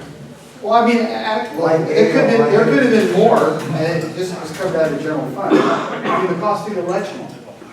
I mean, that wasn't, yeah, no, I mean, no, it was just, of the 300,000, 60,000 of that was dedicated, taken out and dedicated to that's that. why I make sure it's 241 is still there to be spent, Yes, and 158. yes, Can we talk about that issue? no. We could talk about it, but not this meeting. Well, except that it's extremely important for this budget. Because if this budget is going to have any semblance of reality, it has to clearly, or it has to do the best it can to reflect what the probable costs are to do the minimum upgrades to this building, I would think. Look, that's going to be another discussion. One thing I think we all agree is that we need a structural analysis of the building. That's something we've kind of, I think, already accepted needs to be done. That's the first step. What happens after that is up for another discussion. We need to talk about that. That could be a 2-year project, it could be a 10-year project. It's another discussion, and we don't have time for that. I mean, tonight's discussion is about the differences in those presentations, and so far, we're using basically the same numbers, except the 158, whatever we do with it, whether we wash it back out or we add it. But I didn't see it as a lengthy discussion, just so you understand. Oh, I do. No, only in that because as part of the Measure L analysis, there was an analysis done as to the bare bones work that would be necessary to bring this building into code compliance. And that number, as of 1/1/13, came in at $771,000. And if you apply some normal inflation, you would be looking at, again, this is the best number we have, it would be $800,000. It's the best number we have, but it's not an adequate number. We don't even have a structural analysis. So until we know what we're dealing with in this building in terms of the structure, we have nowhere to begin. So it's a brand new issue, at least in my view.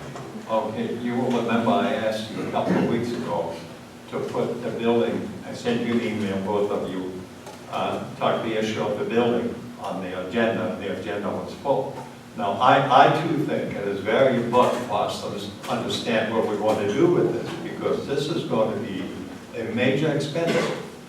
And so, there's a lot to be said for that. I looked at this and I decided, without us knowing what the redoing of the building is going to cost us, we are really not in a lot of places. This is not a simple line item projection. We've got a 5-year look-see right now, and they're trying to develop a more cohesive strategic plan that says, here are the milestones and here are the critical points over the next 5 years.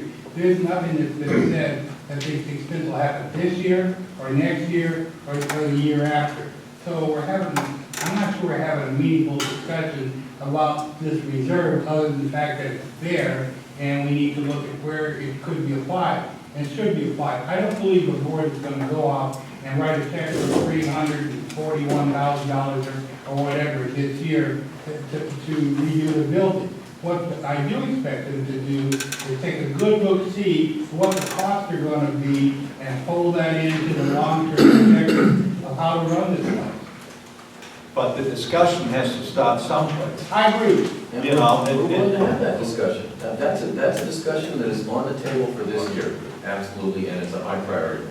My point is, if you're going to put together a 5-year budget projection, and if the capital required to upgrade this building is going to be a critical component as to where you're going to end up, then you want to use what is the best information out there at this particular point in time. Don't get me wrong, I absolutely agree. The very first thing that should be done, and it should have been done, frankly, I think you probably agree with this a number of months ago, is to requisition a seismic study so we can start to see the work that's going to be involved here. But not having done that, we have to use something reasonable. And right now, we're using approximately $350,000. That's the 241 that's in the budget, the 158 from the parks. as our number, but it could be woefully inadequate, in which case that changes the whole budget projection. Can I say something real quick? When we did this Measure L analysis, there was a scenario one hypothetical. It didn't take into funding the expenses out of district money. It took into account if you had to do it, you'd have $500,000 of local money. You'd have to borrow $250,000 from a bank. That was always part of that projection. So rather than waste our time tonight trying to build back into something we don't know what really exists, I think we need to move forward with the numbers we have here and continue on with this analysis. We can argue about what this building will cost, and if push comes to shove and it's unsustainable, we may have to close it. We may have to red tag it if the seismic engineer comes back and says it can't be repaired. But in any case, for our purposes, I'd like to stick with the numbers we have here and move forward on them. I think one of the things we're getting off track here, I understand what you're, yeah, wait, right. The purpose, one of the things that we're having this meeting tonight was the whole conversation, well, this new proposed POA contract is going to break the district. And that's what we're here for, to say, like I'm saying, no, it's not, okay? I hear what you're saying. You're saying, well, it depends on what the building's going to be. Well, like we've said right now, one, we haven't done the structural analysis, so we don't know what we really truly have to do. Two, depending on what that structural analysis says, how much we have to do to the building is yet to be determined. But what's really before us tonight is the proposed POA contract something that the district is going to move forward with, and will it, break the district? I think this whole conversation, I understand why you're saying we should have it, but not at this time, because I don't feel that is what we're looking at here. We're looking at the POA contract. I just have a quick question. If I understand what Mr. Toon said, the work that was done for Measure L showed a cheapest option of like $500,000 of district money and $300,000. It showed a $750,000 capital expense, and the recommendation was you don't have that kind of extra money lying around, you're going to have to borrow. And that was always built into the assumption.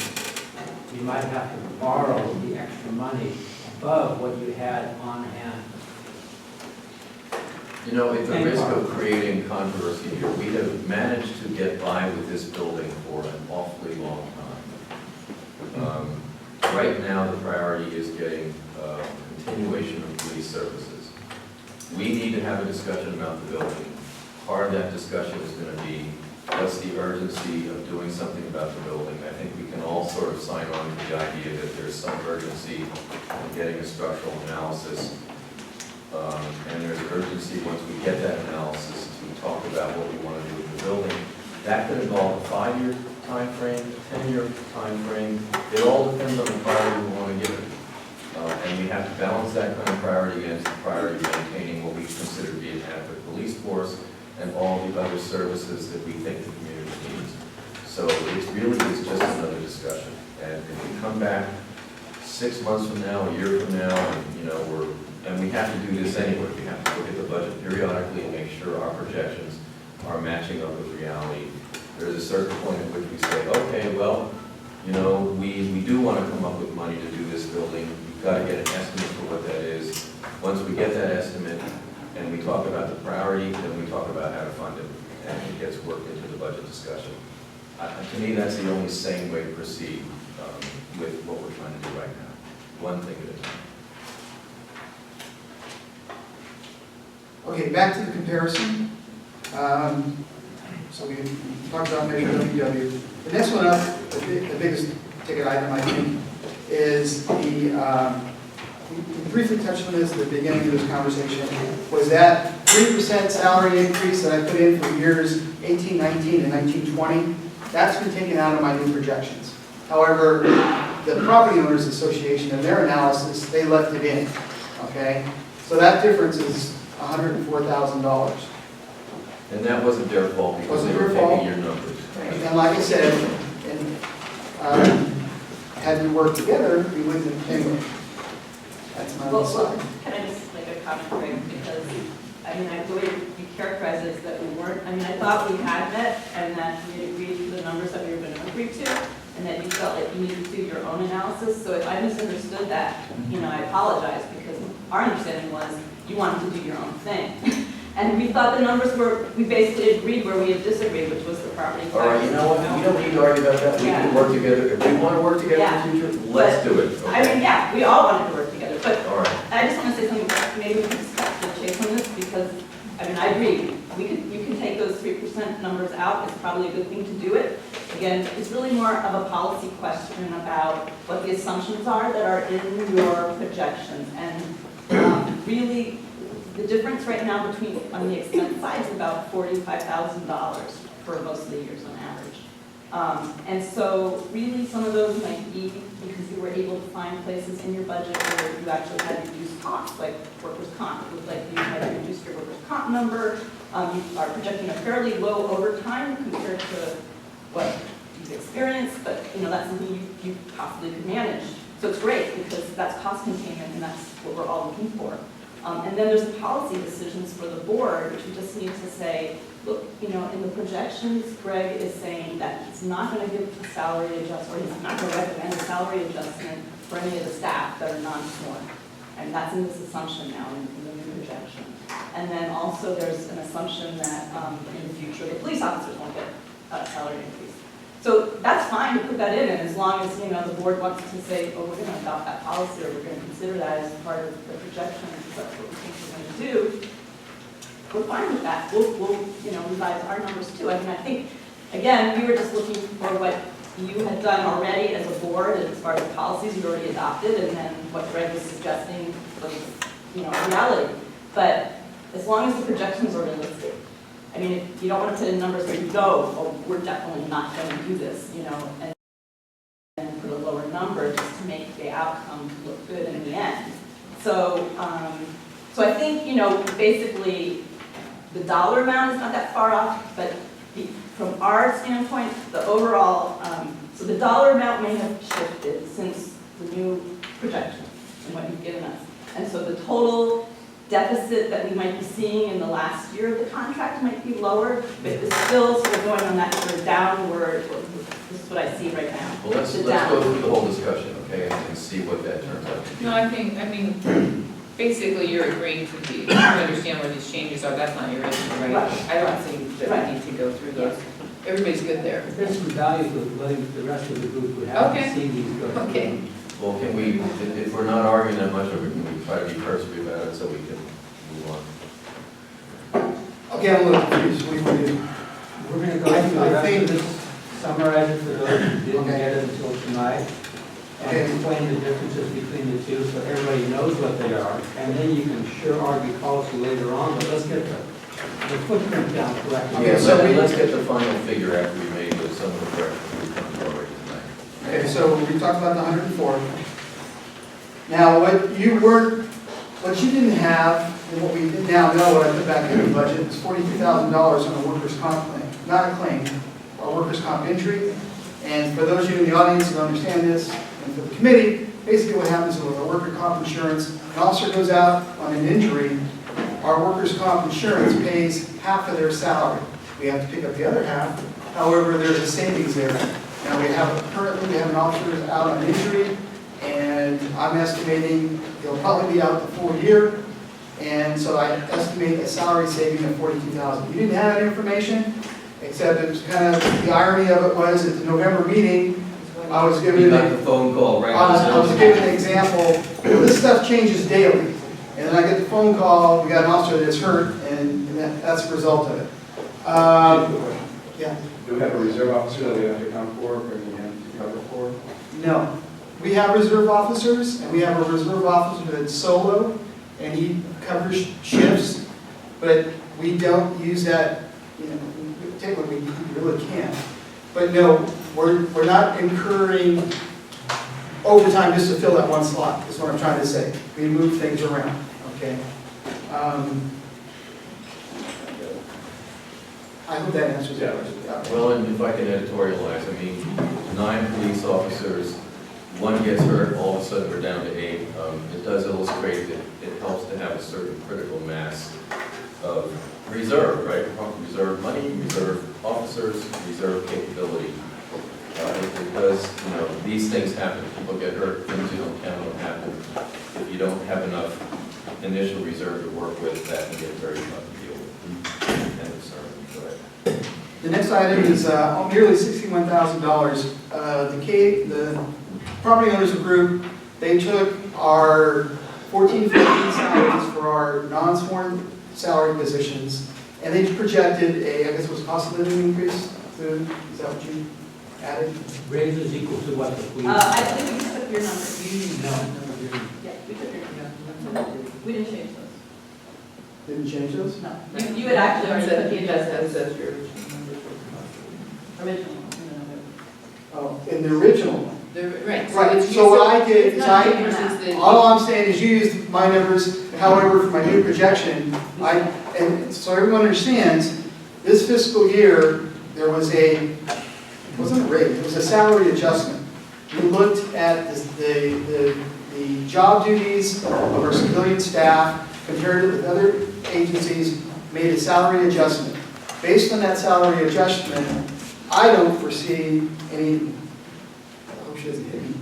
I don't foresee any increases in the near future. That could change, and it'd be a board decision. But I took those increases that were originally in there out, because that's something, you know, if you're talking about, oh, you're losing money, or you want to put money into the building, or you want to do something else, board decision, so I took those out. Okay, that assumption was taken out. And the final one is a pretty big one, the 241, it's almost 242, and I'm going to let you explain that one. Okay, well, the original format that the chief handed out last November didn't have this detail account by account, it just had a total for district administration. When the chief went through detail by detail and adjusted the accounts, there was a change of about roughly 40 grand per year, which was mostly in the 890. I believe in the original format, those legal fees that we had incurred, because all we did was that in total general cost of living increase, were in there and were increased. And so obviously don't belong in there. As you can see, 890 has dropped substantially. So I took those out, but the property owners did not. Well, they used your number. They used my It was your own number original versus your own number, right. But in looking at the detail, we were able to catch that instead of just going with a blanket adjustment. And so that adds up to 142,000.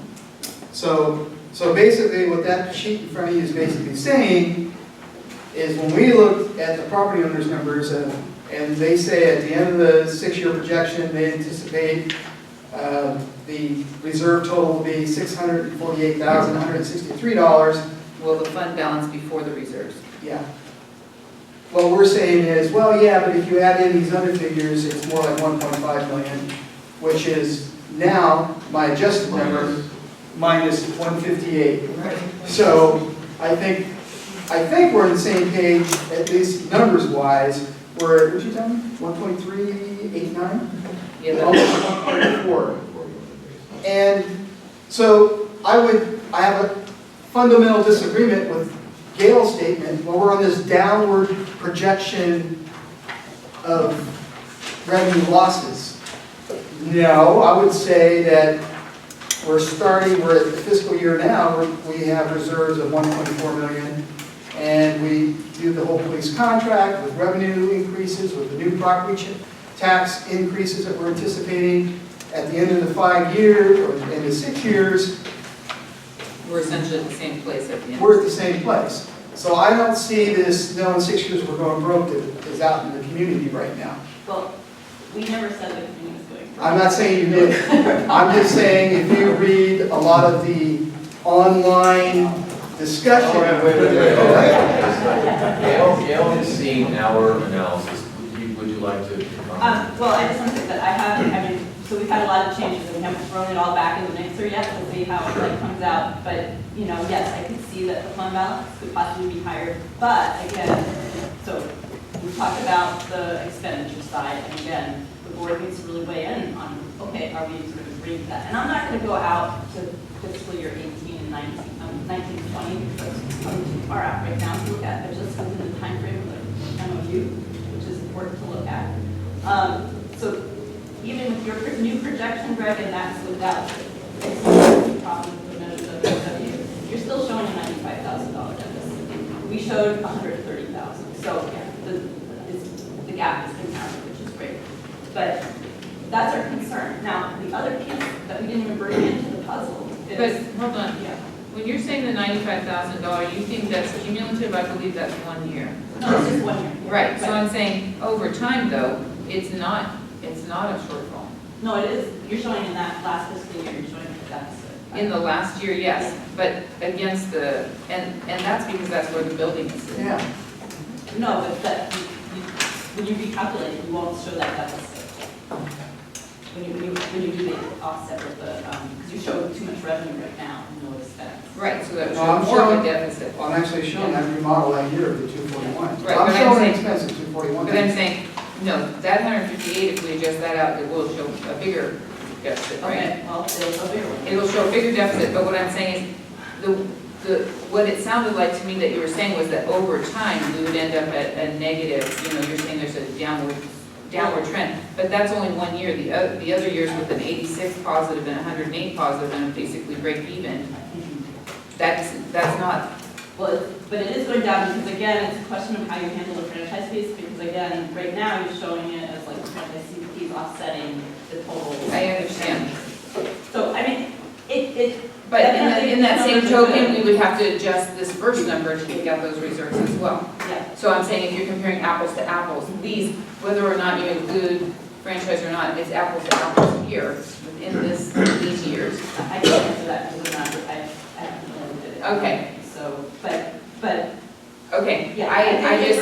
if we're talking about basically in total $100,000 difference, of which we're saying, okay, if your board agrees that they can cut this $40,000, which includes not giving salary increases to staff and all of that, and no consulting fees in your budget and various other things, that's fine. That's your decision as a board. But then the $50,000 for the franchise fee has got to be somehow calculated out of that, so that it's not showing as available to use for all this other district as well. Can I just make one little correction to one of the statement sheets? Every time, sometimes you throw these things out there in little zingers. Now, one of the things I constantly tell both the board, the public, and anybody who listens to me is, the budget numbers and stuff, these are projections, these are estimates, and they change daily, okay? And to give you an example, we talked about the structural engineer report, okay? We're going to move forward with our next meeting, and I've got an estimate of what that's going to cost, but nowhere in the budget has that been taken into account, right? So that's going to change the budget by whatever that amount is, okay? Whether it's $7,000, $10,000, it's going to be somewhere in there, right? So it constantly changes, and other items change too, because a year ago, I didn't know about the salary savings that we would get when we sent Huey to this task force. I didn't know we'd get the worker comp savings because one of our officers would get hurt. So there's a constant change, and basically, these are our best guess estimates. This isn't in stone. And sometimes the way you phrased that last thing, it almost said, to me it was like, these are the numbers. And what I just want to make clear is, these are our best guess numbers, but they change daily. All right, Okay? I want to say something in defense of Gail, because I don't know what she's saying that way. I'm sensitive. Gail is sensitive. I'm more sensitive.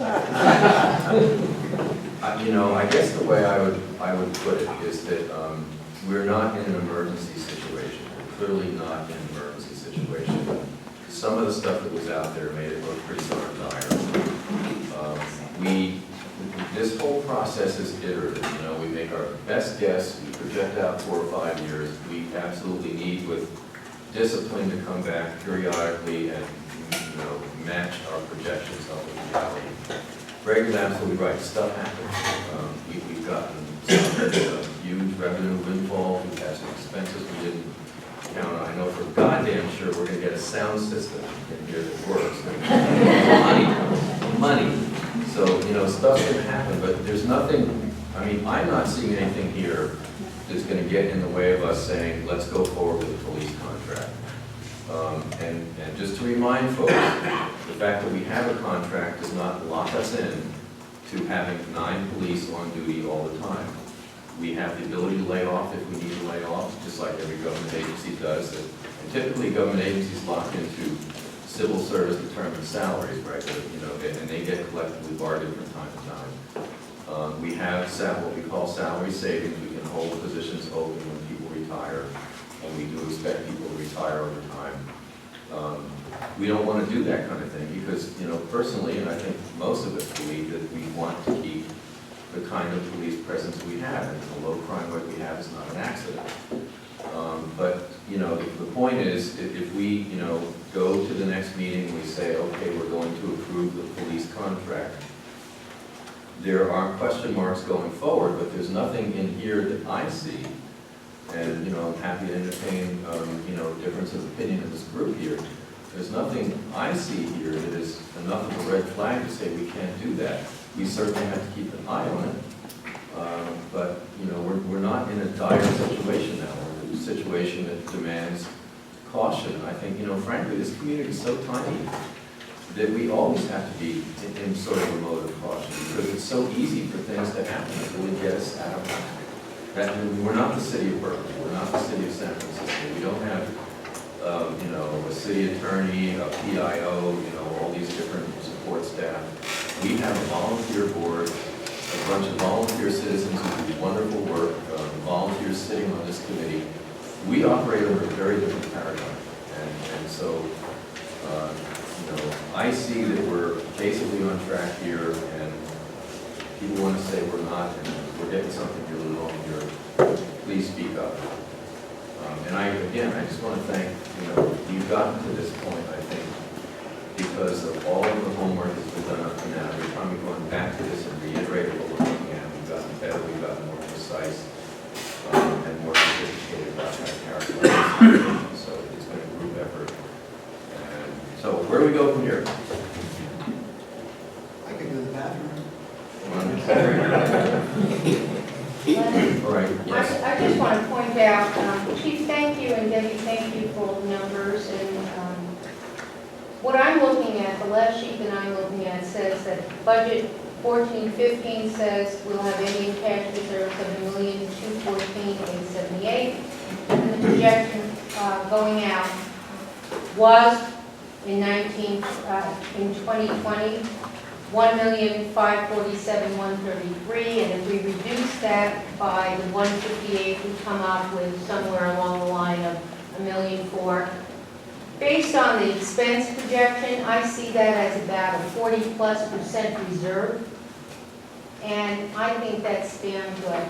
But, the property owner's point is that this is not all unassigned. And we all understand that. I agree. That is the total. I agree, but reserves aren't, they're allocated. And all I'm talking about is if the mythical 10% was the mandated number, we are far in excess of that under this projection. Now, it may be for another day, and it may very well be that policy committee would like to take up the whole issue of a reserve. What is a prudent reserve? What is a prudent reserve and how to do that? Yes. There's significant guidance from CSDA in that respect on how to go about that process. I've started looking at that myself. But I see it as a pretty darn good job. Thank you, Chief. Yes, thank you both, Debbie and Greg. Isn't the question, what will the committee want to recommend to the board next week? Do we have a sensitive committee on making a recommendation to the board? Are we talking about the contract, or are we talking about the chief's recommendations? We're talking about the contract. Basically what precipitated, the numbers of folks in this room was concern about the contract, essentially bankrupting the community. And I would propose that we are in good shape to enter into that contract. We certainly need to, keep tabs on it periodically, revisit our projections and all that kind of thing. But my proposal would be that we are basically clear to enter into that contract from a fiscal point of view. Board comment first, then public comment. Are you thinking in terms of a motion of some kind to formulate the recommendation of this committee to the board? we could, I was hoping to, use this conversation to develop consensus. I'm actually more used to working in an informal environment like that, but if people feel more comfortable with, a motion and a recommendation. Well, just for the sake of something to bounce against, I was thinking of something along the lines of moving to recommend to the board that the committee sees no fiscal impediments to approving the contract at this time and based on the best information. Okay, I actually like that. Do we want to turn that into a motion? I You just did. Would you be kind enough to repeat so I can get every word? Yeah. The committee recommends to the board that it does not find any fiscal impediments to approval of the KPOA MOU at this time based on the best information available.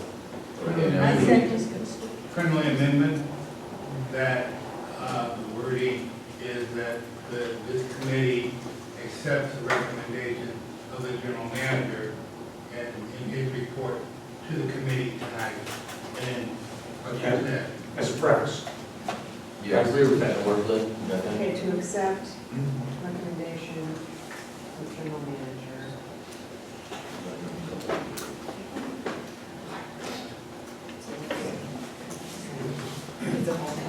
All right, so, So just keep it going, keep going. I'm sorry. So I'm procedure-wise, should we take comments from the public on this first? Okay. Did you have, yeah, go ahead, Peter. I would just like to, you mentioned the kind of safety valve on the police contract, which would be how many policemen there actually are in operating in the department. Yeah. I think it's an important thing to keep in mind.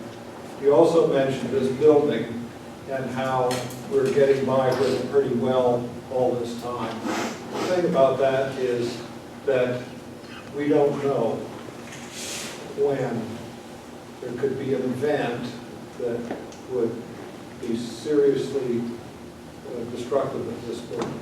Yep. And I think that to just say that we could kind of slide it off into the future as a 5 or 10 year project is something that is really not true, because every day that we don't deal with it, we are actually putting meetings like this, the people in meetings like this, in peril. Yeah, It could be very expensive not to do something. I appreciate the comment, Peter, and I'm not trying to say that there's not a sense of urgency about this. I just think we have to kind of take it one step at a time. But I think that that first step of the structural analysis has to be right there as quick as we can. And you're going to help us with that. I hope so. Yes. To your point, Peter, the reason we were so anxious to pass Measure L was exactly because of the safety concerns. We knew we didn't have enough money on our own to do it. We thought we would co-partner with the community to get the rest of the money to make these repairs. Had Measure L passed, we'd be in construction right now. As far as the seismic safety analysis, the chief's got 2 proposals on his desk. Both of them exceed $5,000, or at least one certainly does. He's not authorized to spend anything above $5,000 without board approval. We fully expect to get a seismic analysis as soon as possible. We have to go to the board for approval for the expense. Now, the seismic analysis tells us one of 2 things. Either it's safe enough to continue use while we try to decide what that renovation is going to look like, or he says, close it down tomorrow, in which case we rent it, we go to the church and meet someplace else. Those are the 2 options. So we are getting a seismic analysis done, and we're moving as fast as we really can to do it. Well, that's terrific. So the public safety is paramount here. I mean, we aren't trying to brush that under the carpet by any stretch. I mean, I'm terrified here. I sat here for many meetings, like Jim Watt saying, that raptor is going to pop out in an earthquake. I said that 2 years ago. Sure. So we fully understand the So nature I of think what's going we're all fours on this, and Yeah. thanks by the way, Peter, for volunteering to be on the committee. Sure. Go ahead. Yes, I have concerns about the motion that you're going to be putting forward because of this community center. And to Mr. Toombs' comments here, that we simply do not have the money to handle this $500,000 expenditure, so I understood you.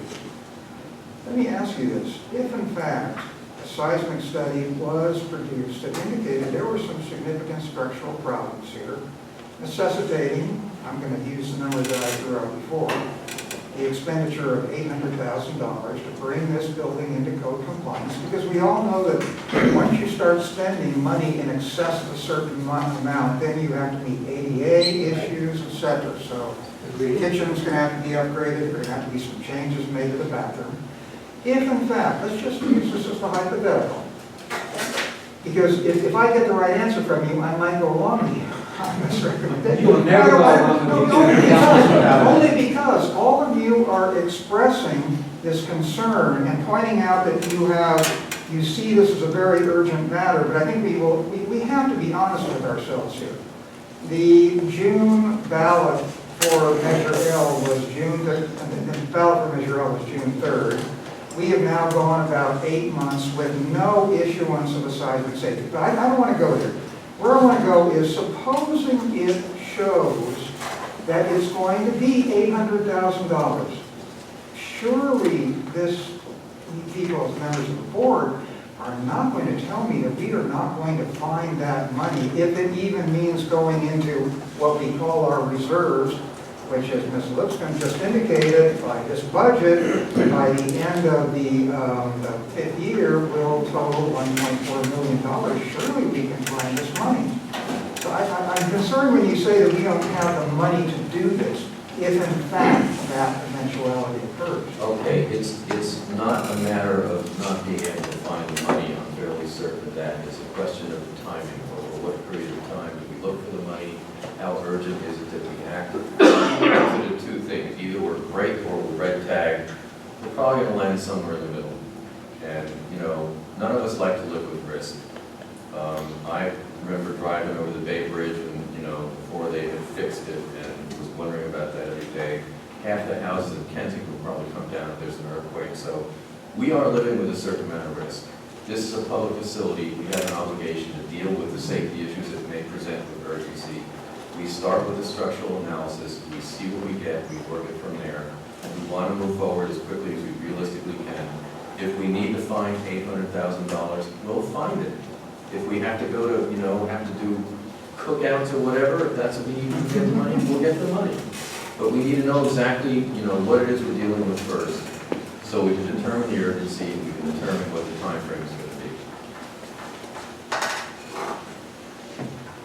Where are we? So are we, any other comments from the public? Yes, sir. Yeah, one thing, I recommend that you do approve the motion and go forward with the contract. Secondly, I'm not quite sure that a decision would be made to even keep this building.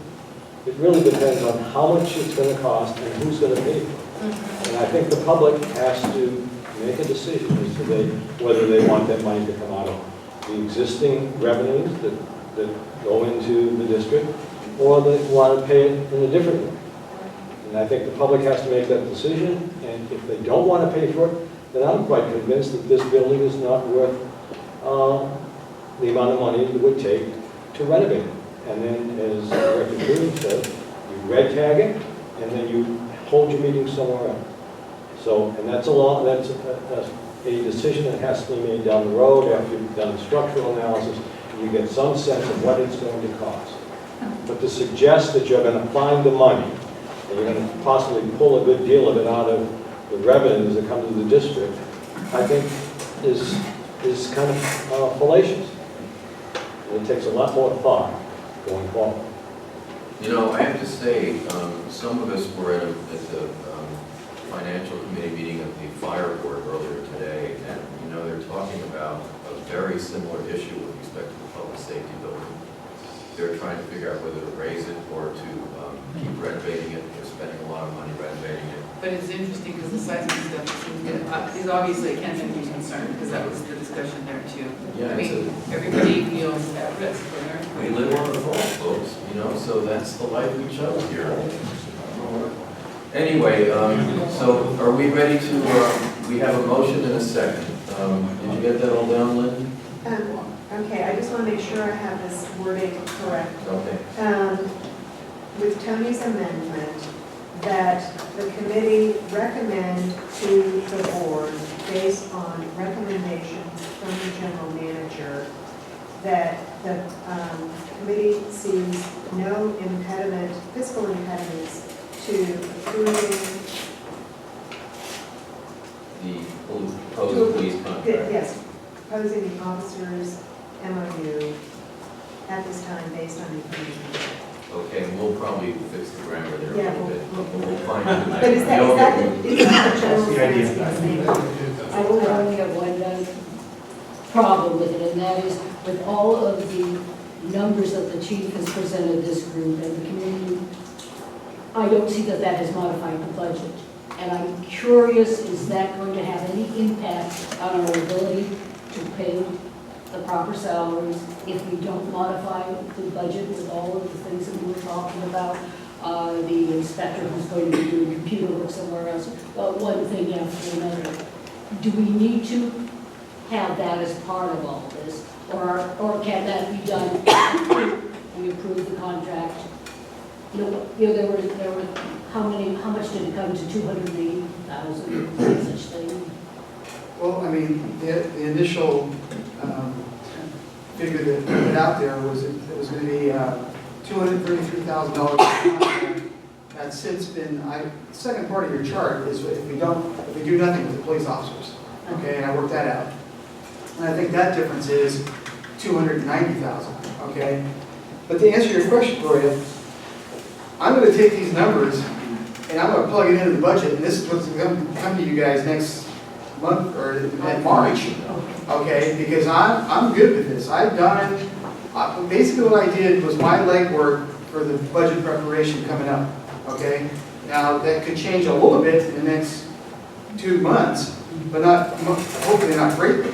So when I put this together, other than that little $158,000 boo-boo, when I put this together, it was my intention, this is my budget for the next 5 years. And so I'm good with that. And you're very confident that with these adjustments, maybe a modified budget, whatever, things will work out with this contract again.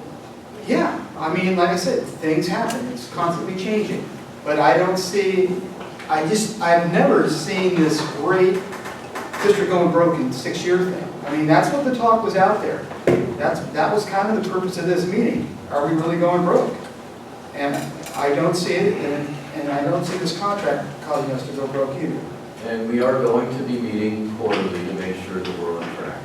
That's the main thing.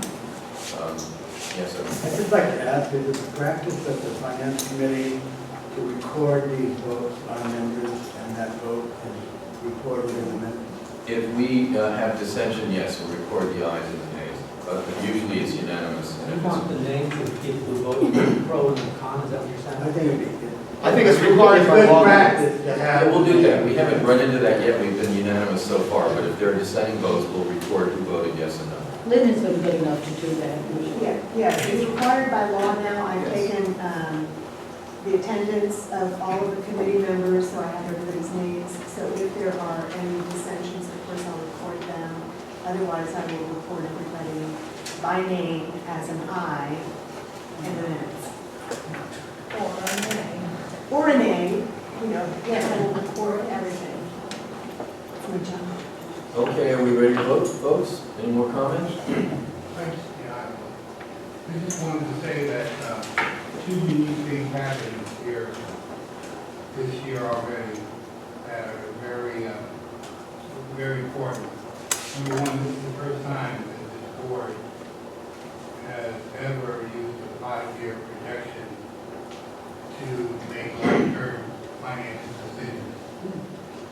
And it's allowed us to I think it's going to allow the board to feel much more comfortable and the decision is made and create a baseline for the thing.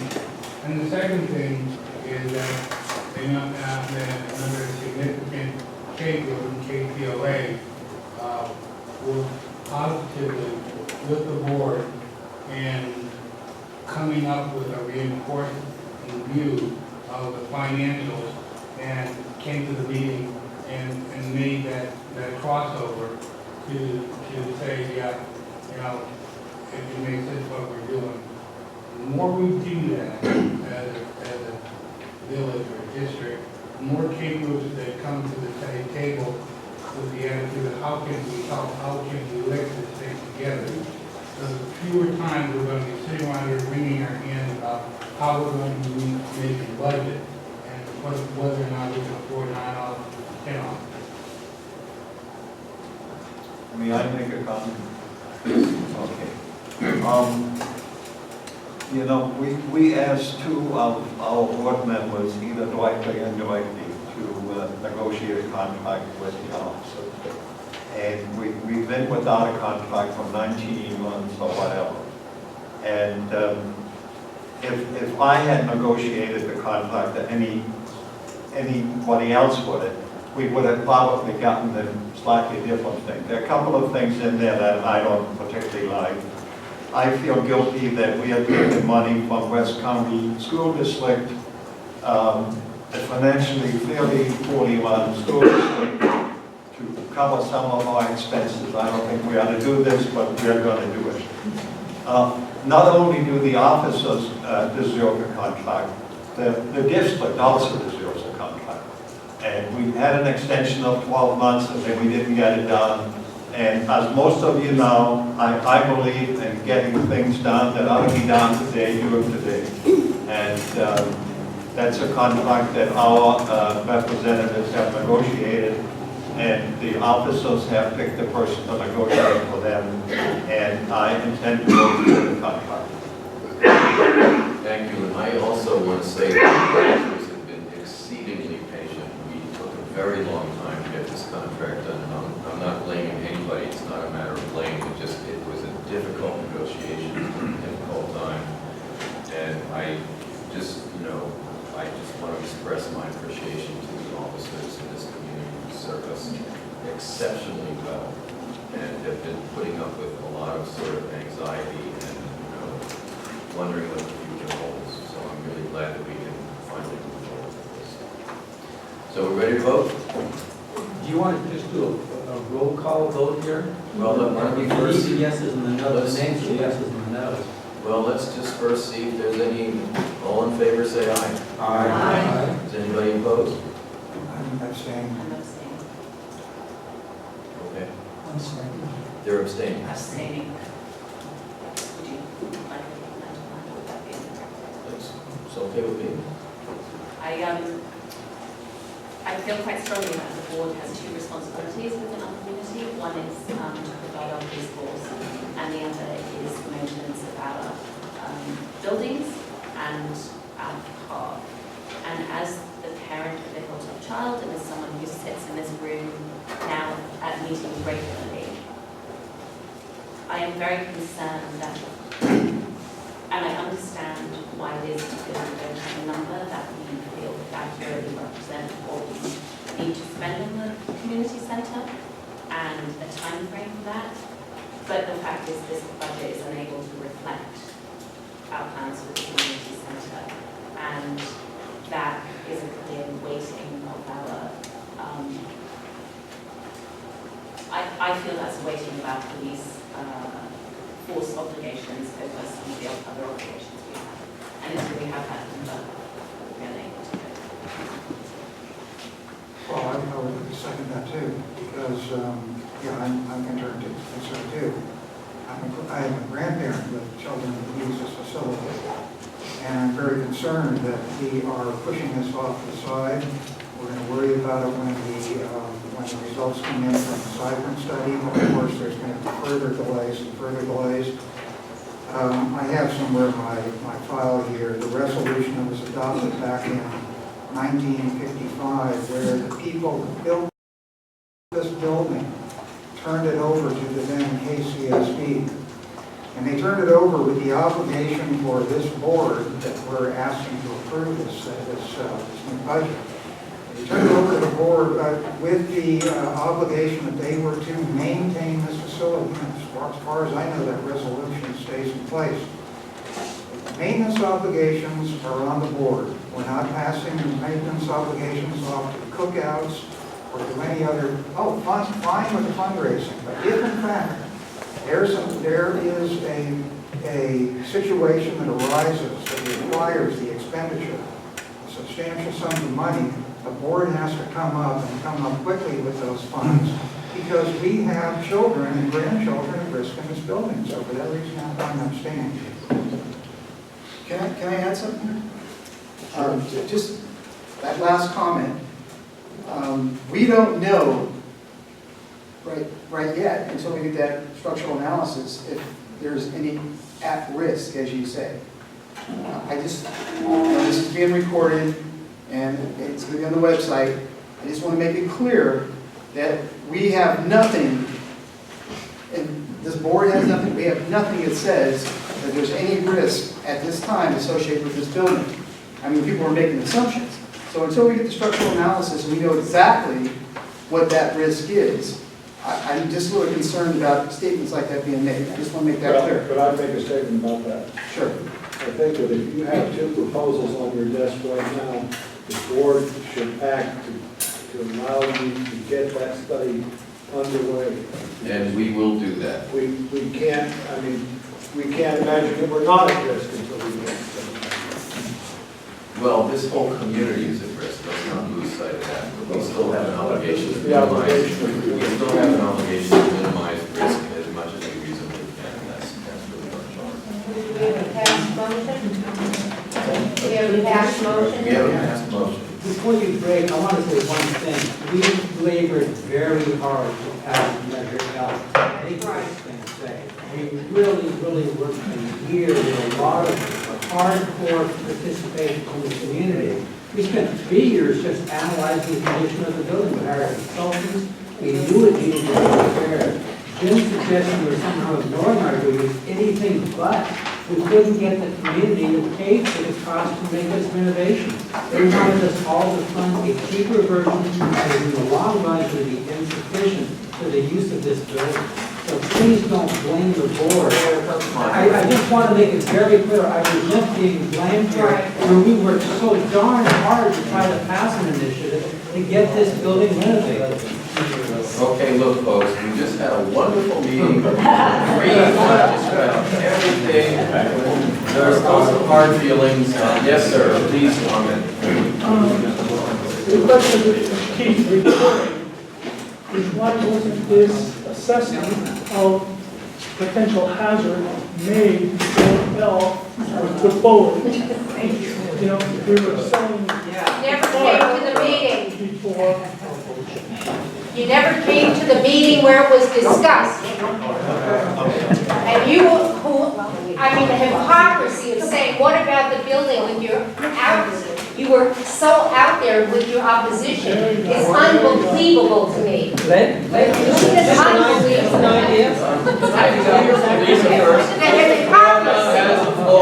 One clarification on the process and why that structural report was done. When the project that we did was a conceptual master plan for all the park buildings.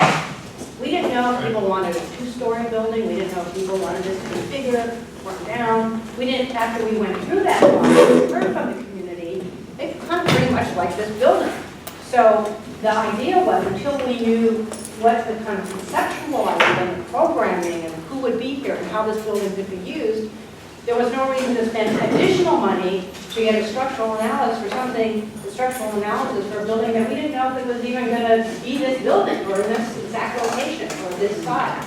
So it was sort of like the district board was being conservative and said, let's not spend money on that now because we might not need to learn Lisa, that. can I ask you one question? Was anybody clamoring at that time for a structural analysis because of concern for the safety of the building?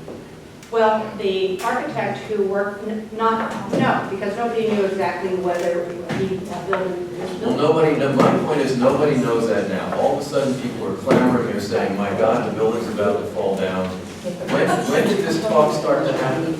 Well, I mean, when the architect who did the building is also actually a structural, has a structural engineering degree, master's degree, and she's also a civil engineer. But when she did this building, really when the work was done, it was really the west wall, which was an issue that was the primary concern of this west wall collapsing because nobody knows what's inside these walls. My point is this safety issue has existed from the moment this building was constructed. We need to move on it, no doubt about it, but it's been an awful long time that we've been living with this situation. situation, so we shouldn't lose track, I guess. And I think that the safety issue was brought to the clear focus of the community when the major L folks decided to put signs in a lot of our neighbors' yard that said, for the safety of the community, you need to vote for this. That's when safety issue rose to such a critical mass. We've never tried to hide that. Okay, one more comment, we're out of here. Len, All right, two more. just one thing, this is designated as a emergency shelter. No. Well, can it not be, as you get the FEMA grant? It's been done in a lot of places. You know, that is something we could talk about, that would be expensive and that would require a bond, okay? Just so you know. Yeah, but it's Go ahead. certainly something worth thinking, because others have done it in other communities. I didn't get to finish my presentation, I'm not going to belabor it, because it's really quick anyway. I just wanted to also point out that KPOA had made 2 recommendations in the letter we sent to the community, of which we still support both those recommendations despite your vote, and you know, we can disagree on that. But the one that we didn't talk about tonight is the recommendations about the reporting, the reserve policy, having independent audits, and quarterly 5-year forecast, which sounds like you're going to be doing that in the future, which is great. And we certainly like to see your board adopt a policy around that. But I wanted to hand out something because I don't want it to just be KPOA saying this should be done, and you know, that's like, you know, some far off group. I brought some handouts I'm going to give to everybody, and it's just something that I picked up from Michael Colvin, who is the financial advisor to the California League of Cities. And he did a really great presentation, and there's more materials online that I think are really helpful. And he calls this the Fiscal Fitness Introduction to California Municipal Financial Health Diagnostic. And it's a sort of exercise, but it also points out things that to look for in evaluating your fiscal condition. And while maybe this year things look pretty good, because as Greg said, you know, he came up with some new ways of finding revenues that I do see that in the future that, especially with the expenses much larger for the police service and things like the buildings, that you guys are up against some really difficult decisions. We're up against them as a community. And so this type of, you know, looking at these types of analysis will really help the district in planning for the future in a better way. So, you know, take it or leave it, you know, make a paper airplane out of it if you don't mind it, but I hope you look at it. Thank you very much, Gail. What do we have left to do now before we adjourn? If I'm not mistaken, Mr. Watt has a proposal about reserve policies on the board. We're sort of I'm happy to put this up early. I'm happy to put this up early.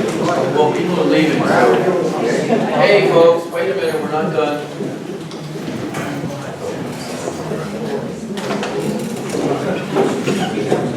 Well, I just want to make sure that you're not feeling shortchanged. You have something more you want to present to the group? Well, it was in my letter, and we were going to talk about it, so. Okay. For those of you who haven't known, because it was in the packet and to the members of this committee, I put a letter in which I did some analysis of what would be an acceptable reserve. Come up close, we don't have a sound system. I'll stand up here. For those of you that didn't get in your packet, I put a letter into the packet talking about what I thought would be an appropriate reserve policy for this district. And this came up at the last finance meeting back in November, where we talked about the fact, and the chief has alluded to this earlier, that the current policy, he thought, was that 10% of the expenditures that are spent annually by this district should be held in reserve and basically not touched. The reason for having and that's what we really refer to when we say a reserve policy. We're not talking about the amount of money that remains at the end of a budget year. In this particular case right now, we're sitting at about $1.4 million of money that we have available to us. When we're talking reserves, we're talking about the amount of money that should not be touched. The reason being because you have cash flow issues, you have to meet expenditures, you have emergency needs, you have the potential of catastrophic conditions where you need to have some monies available to meet those particular situations. The current policy has been 10%. And so at the last meeting in November, it was discussed that we should maybe revisit that. And in fact, Mr. Welsh agreed that 10% seemed like a rather small amount because our expenditures and revenues run about $3 million. 10% means that we're looking at a current reserve policy of $300,000. So I went and looked at, well, first I got some very interesting information from William Walter, who attended a meeting for special districts such as our own, at which the presenter on reserve policies spoke to this particular issue. And based upon the information that she provided to me, he said that, it was Mr. Becker speaking at the California Special Districts Association, he said that 3 months or 25% of operating expenses are a bare minimum. 6 months or 50% was better, and 9 to 12 months or 75 to 100% was best. So that's one person's opinion. But he's an individual that represents special districts like ours throughout the state of California, so I think we should take that into consideration. There's also something called the Government Finance Officers Association, and they recommended that a 17% reserve policy should be put in place, but only as to unrestricted funds. And we had some discussion here earlier about what is restricted and what is unrestricted. What we're talking about when we say restricted, there was a big discussion here about the fact that I believe that restricted funds include things like the money that we are receiving now, that franchise fee. And as you can see, that's not an insignificant sum. It runs about $50,000. It's over a contract for 8 years. So you can see it's going to be in excess of $400,000 sitting out there in our account for specific use. And we were told this at the time that the baby contract came up, specific use of waste-related purposes. So the question there is, I'm definitely bringing that back in because this particular individual said that a 17% of unrestricted funds is a good policy, meaning excluding them. And then I took a look at a number of like communities to ours, and I found that in Lafayette, they have a reserve policy of 60%. In Orinda, it's 50%. In Clayton, it's 50%. In Danville, it's 43%, and in Brentwood, it's 40%. So you can see that at our 10%, we are well below the reserve policy of communities very much like our own. I would have found more, but many of the communities that I also looked at don't put into their particular annual budget what their reserve policy is, but these were the ones that did. So it was my recommendation in the memo that I provided as part of that packet that we consider a reserve policy on the low side of 25%. But I would put it in at 25% of unrestricted revenues. And that we attempt to achieve a reserve policy of 6 months of revenues, which would, in this particular case, revenues being about $3 million, be about $1.5 million. As you can see, we're slightly below that right now at $1.4 million. But ideally, we should be maintaining that $1.5 million. Why should we maintain that $1.5 million? Well, we've had a big discussion, or at least I've made a big discussion, about why we might need it to fix up this building. So that would be one good reason why we should have those extra funds. And I do believe those extra funds should be made available for what is, in fact, one of the two most important functions of this board, which is the police department and the maintenance of the facilities in Kensington Park.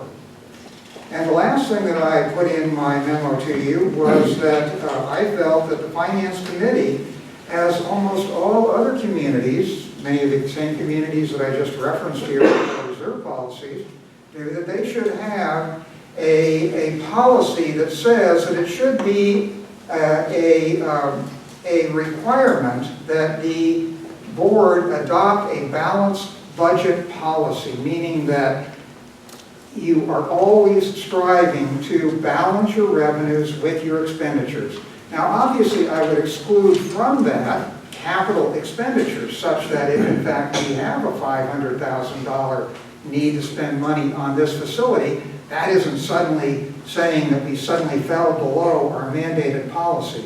But many communities do have that. They say that it should be our objective to have at least revenues to support our expenditures. I just think that that should also be part of something that we should consider. So those are my points. Then I'd like to point out that to follow up on Jim's, I've worked in the construction industry most of my life, and I have not been on any project that did not have a 20% contingency fee. That is just throughout the industry. So if you have $1 million, they're going to put in 1.2 million for contingency for unforeseen circumstances. So it's pretty general. Can I make a comment? No. No? Okay, I'm sorry. I think that all of those are valid issues, but I find that they're tough to carry out each of those together. And I was glad that at the end you at least clarified that you would not expect a balanced budget with a capital outlay. Because what I'm hearing is you're saying we should be keeping more than 1.4 in reserves. And originally you said not to be spent. And you said not to be spent, you said that. And I'm saying, and then I don't understand then how that, and you also want to have the building. And I don't have any thoughts, but I don't see how you could keep a reserve and then take out 800,000 and then what do you do the next year? Excellent. I said I am proposing to this committee that we consider adopting a policy that says that we should have a 25% reserve policy on revenues. Revenues paying $3 billion, that means a $750,000 reserve policy. I didn't say 1.4 million. Well, you did say working to 50%, didn't you say? I said we should also strive. Okay. I didn't say this should be the mandatory Okay. number. I said we should strive to have a policy that gets us to 50% to meet the needs of things like this sort of thing here, where we have a really big emergency thing that needs to be done. And I agree. I think that's the hardest thing I have when we have these discussions is, you know, the accrual to cash method, the reserve, whether you can spend it or not in bad years. You know, we have this discussion, we go round and round. And not everybody obviously agrees. But the point of a reserve, which I think is a great, I mean, everybody should have savings, I think that's a fine plan, is that it, at some point, might have to be called on. I mean, that's its point, right? So I just want to clarify, because maybe I misheard you, but at the beginning you said to not be spent, and It's used for catastrophic, no, it can be spent on a Just not for daily catastrophic type use. basis, but it's not just something that you dip into, that's what I'm saying. I was going to say, you know, I read the same stuff that Jim actually took some material out of. It's the Special Districts Reserve Policy Guidelines. It's very good reading. You should all read it. The point I'm trying to make is the first recommendation they make is do your strategic plan with community input about what you want to spend your money on. If you don't do that first, setting a flat rate is meaningless because it doesn't reflect the will of the community. I want to build on that because one of the things I said both in December and in January was I'm really in favor of a community town hall meeting where everybody comes in here, all the stakeholders say, this is what we value in our community, this is where we want to see our money go. And I think until you make that strategic plan and that community input, putting any number down as a bottom line number without any background to it doesn't make sense. I still maintain I would love to repair this building and I would love to find a way to do it, and we will. But until you get the complete community buy-in to what you want to do, what your goals and objectives are, and you know what you're saving for, it's kind of a fool's errand to do anything first. Yeah, the other problem I have with what Jim was talking about is the definition of reserve. Because that word can be used so many different ways, both legally and very conversational. And the word reserve, when we talk about a certain percentage of reserve, is very troubling to me because I think people are talking not just about apples and oranges, but about kumquats too. I started really spent some time looking over Lafayette. issues. And so they talked about having a $7 million reserve. What that turned out to have been was their unallocated funds in the general fund. So they did not have a policy. They had a target that the board set with each budgeting cycle.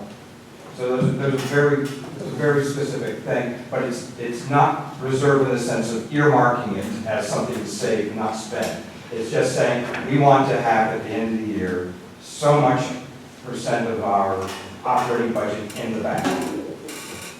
So I think we have to be really careful and really clear. Yeah, sometimes that's a better way to think about it, you know. Yeah. Anyway, any more comment? Are we ready to adjourn? Do I hear a motion? I make a motion.